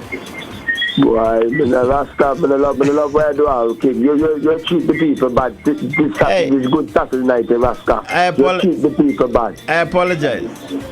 Well, your apology accepted, my brother, so no say nothing. Take care, man. Bless Yeah, man. But you send the clip to me at the king, how you do? Yeah, tell me what kind of clip you have asked night now. Remember, say me give night all my clip of them. Well, yeah, right. I don't like to know that you give me to so what happened. Me still want more. So what happened? The one with the boat, man. The boat, okay. We'll send it to you tomorrow morning. All right, my brother, no say nothing. Bless up, man. Brother Blackie, still drive, my brother. One love, Vasai. Respect, my brother. Hello, can I call him? Me best with you. Oh, what happened again now? Me best with you. Oh, Lord. Family? Hey, what's up, Mr. Jarvis? Yeah, you know, I'm a call and you waited for me sister call and they take for me call. Well, when I see the phone ring? Why I go so early? I'll go home. I the only staff so me can talk my mind and people embarrass me, no. Because the staff so they embarrass me, so you may depend ban. You know, let me call you. When I see the phone ring? Yeah, you know, let me call you, me vex. Meet the phone right in front of me, minister Call light me up. just come in, no. But just come in. I'm saying I have a call my cousin tonight. And you wait until you remember you can't friend me, my sister, no can't family hobby, no. I don't love my sister, but you can't friend with she because of family hobby. Hey, but thank you for tell me. I love you. Hey, love you too, man. Yeah, what the brother the name again? Ja Blackie. Where you from, brother? I'm man from right here, Bird Road. No, the area, village. Yeah, man, Bird Road, Rose Street, that as you see. Oh, okay. Oh, you sound like an East man. No, well, I'm from around here. I live east now. Yeah, but how I go lock down? I just in 11 o'clock. Well, the boss say you fall the Yeah, spirit. at 11 o'clock, no, 12 past 11. At 12 past 11. As I believe I girl get kind of why I go home early. Me you know how you come so soft, Mr. Joseph. Boy, you just raise a point there like while I'm in the thing, boy. How you get so soft? Hey, you just raise a point I'm in the thing, boy. Anyway, love you and love your show. You know, the balance show. The pick no side for nobody. Talk as you like. Yeah, because the way start showing when you call and you're back with me no party. Right now, me the party people, the country man. Yes, I am. Me for the country. Yes, I you brother Dave. Yeah, man. Call me, I want to secret for tell you know. Okay, I will talk. Long weekend now. Eh? We have a long weekend, so we'll talk. Alright. I will go, where the beach your name? Half Mumbai? Me not gonna no beach talk. Fort Diego. Fort Diego. Fort? Me and my girl go half Mumbai. I go on the Kajali time up there. Yeah, you know number you go up there, right? Me not go up there. Me a cake that me a cut up there. Everybody go there, be two different beats, so me go the half Mumbai. Okay, when I hope that you have a saga some to deal with. No man, me no deal with that man. Oh, okay. Yeah, me experience that. Me used to work at Chumbi, you know. Okay. Put 30 years over there. So me happy. I'm one woman, everything. Yeah, me a boss also. Nobody can tell me come out of that. Yes, and you say, oh, call me. You get like a big door the radio station now. Hey, me apologize. You want it? Yeah, love man. Blessed man, me love your style. Yes, King, give thanks. Yeah, give thanks. You have nobody with the Fumi family, no.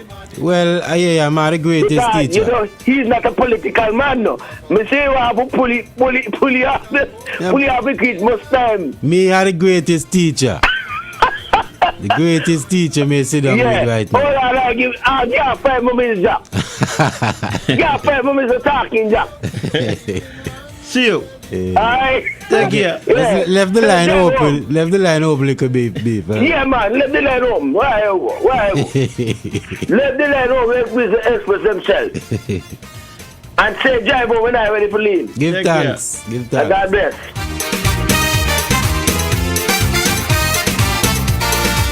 Some people always have other folk confused with their different ideas and views. They say a Christian should not sing calypso, but it's okay to listen on the radio. They are so hypocritical, they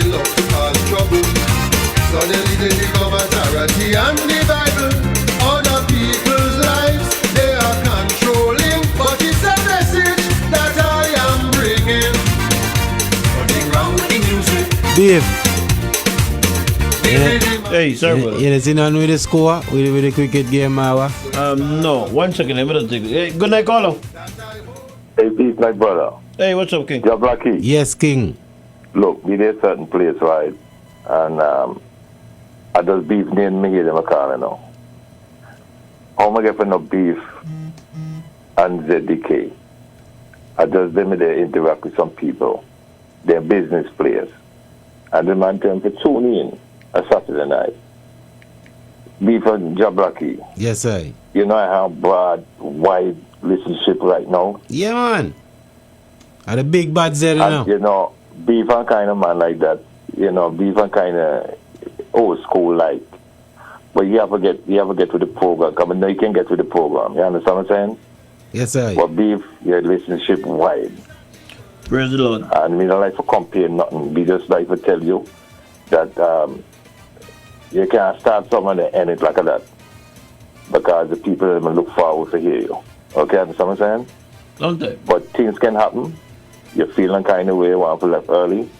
Nothing wrong with that, but your relationship wide. And you have to give credit to you, understand what I'm saying? Give because thanks, man. keep up a lot of people at this time. So I'm telling you to just keep up the good work we are doing, okay? Give thanks, my brother. Give thanks. Yeah, man. Yeah. Bless up. Best ways to cope with today's problems. I will sing to them about drugs, AIDS, and crime to turn them back and keep them in line. Nothing wrong with the music, the rhythm and the melody, and it's part of our culture that I hold very dear to me. Before you criticize what you don't understand, remember music is a gift from God to man. So the only thing wrong with any song, I say, is the message that the words convey. Tune me look whenever I can't find it.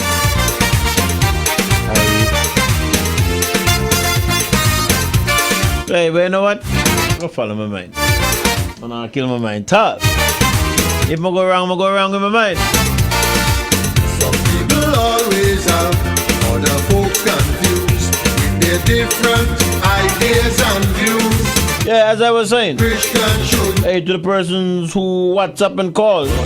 Hey, thank you for staying the course with us tonight. Hey, to the silent majority. Hey, those who are just gonna listen. Not gonna call, but it's cool. We know we're there. Hey, thank you for staying the course with us. Hey, cousin Annette. That I am bringing. Nothing wrong with the music, the rhythm and the melody. Hey, alright. Hopefully we'll talk when you know what I mean, Annette. I'll give you a call tomorrow. God spare life. Yeah, to me. Before you criticize what yes, to those who don't join us via hey, the World Wide Web. Hey, good night to you. The only thing wrong. And whatever you're going to do for the Labor Day weekend, please be safe. No drunk driving. Yeah, you know what I man. mean? Yeah, man. If you're drinking, make sure you get somebody to drive. And if you're driving and see somebody drunk, tap them and get out. You just might be saving your life, you know? Yes, sir. I am the first to agree. For the children who will be at the beach, parents, guardians, hey, make sure to keep a close eye on them, Jack, please. Monitor them. Don't want no tragedy at all this weekend. Maybe forgiven. Did not ask you to judge your fellow man. When all of us For the ladies who reside alone, they appreciate him. Why they remember to burn the little extra electricity. Your security is priority number 1. And when you hear dogs in the back, they lock off the light. You can't have a light in the people outside. They can see you. Yeah, especially if you have on the clothes. You go there, sit all and something. Hi.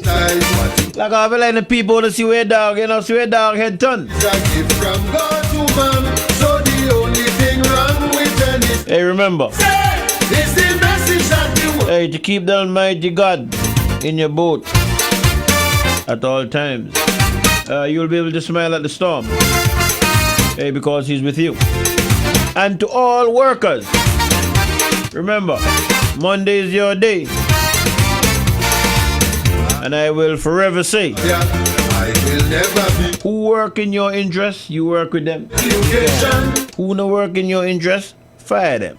So simple as that. Let's get it back together, man. I will use my talent to advise the Hey, so until we come together again, I want to borrow this thing from Paddy the Griot. As Paddy says, natural ability without education has often more attained to virtue and glory than education without natural ability. That I hold very. I'm okay, I'm saying good night to Devon, because Devon don't have a big panel, the phone, the panel, so locked down. Hey boy, married life hard, boy. Big up yourself, Devon, big up yourself. Junior Reed said married life is a serious thing. Yeah. Man, I will go to some big things. No, not I, man. You married? Yeah. Okay. So you're not gonna be like a Devon? No. Job Black's large, man. Okay. So that means Devon smart. Well, me not gonna say that.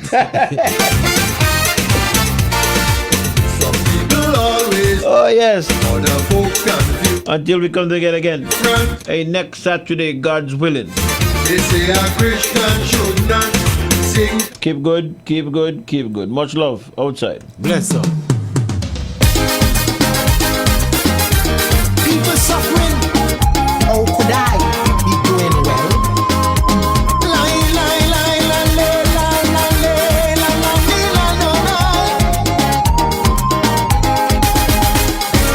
Everywhere I pass, people stop me to ask how your country running. Are you doing well?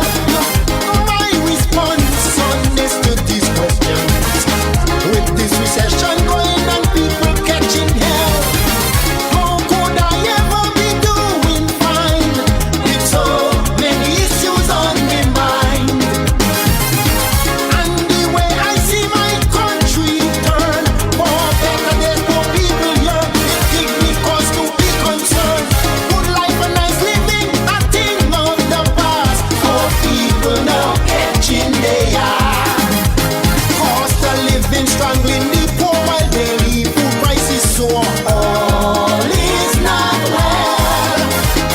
It's hard to survive these days on starvation, salaries and slave wage. All is not well.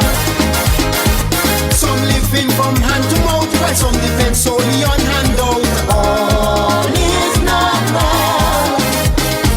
So many bills to pay, the poor can never see his way. All is not well.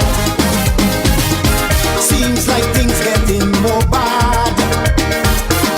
To go shopping these days is hard. For a payday, people must wait, while politicians' salaries does never late. Them crooks and bandits doing well, civil society catching hell. All is not well with the country. People suffering. How could I be doing well?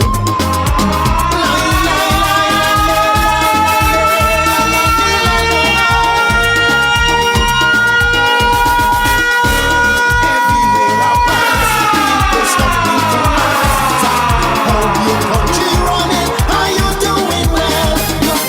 My response on this to these questions. With this recession going and people catching hell, how could I ever be doing fine with so many issues on my mind? And the way I see my country turn, for better days for people here, it gives me cause to be concerned.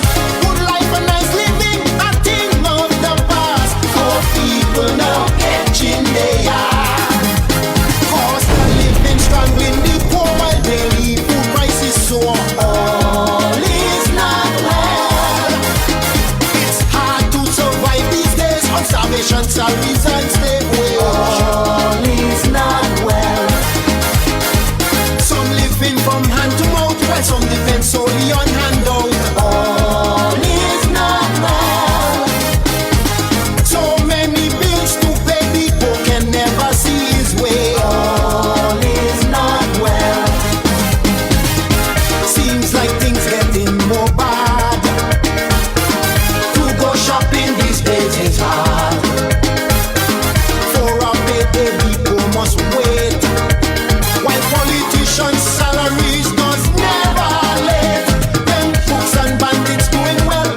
society catching hell. All is not well with the country. La la la la la la la la la la. How could I be doing fine?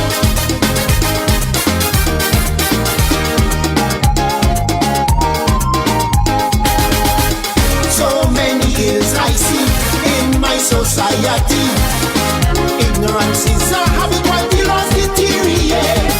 Violence and crime taking over full time. Between lawmakers and bandits you can't differentiate. The nation is in such a sad, sad state, fueled by political hate. And even crime is so politicized, while criminal activities rise. Common sense is marginalized. The country moving in the wrong direction. It's time we make some correction. When broad daylight robbery jeopardize with tourist industry, all is not well. And all in the heart of tongue, a young man shoot another dog. All is not well. And young man have no weaponry than the police or military. All is not well. When perpetrators of numerous rape cornered by police yet still escape. All is not well. Though we hire Canadian Mounties and pay them some huge bounties, till we can get the drop on crime.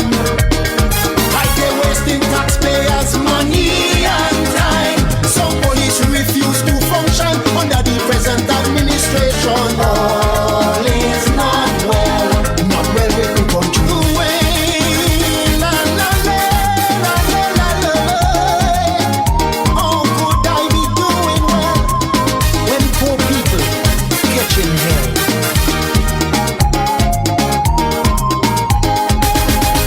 Some crooks and vagabonds fighting for position, spreading pure lies and deceit just to get ahead. Some with the disrespect of a certified lunatic.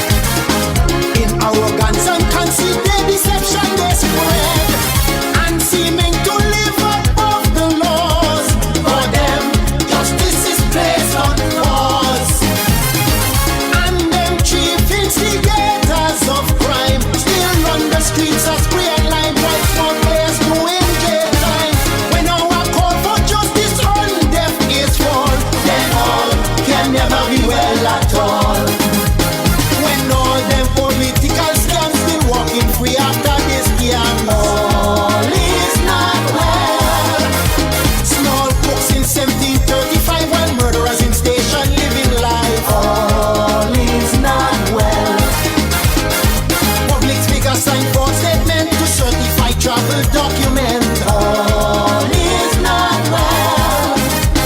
And to arrest guilty justice fair while pulling the brand end up in jail. All is not well.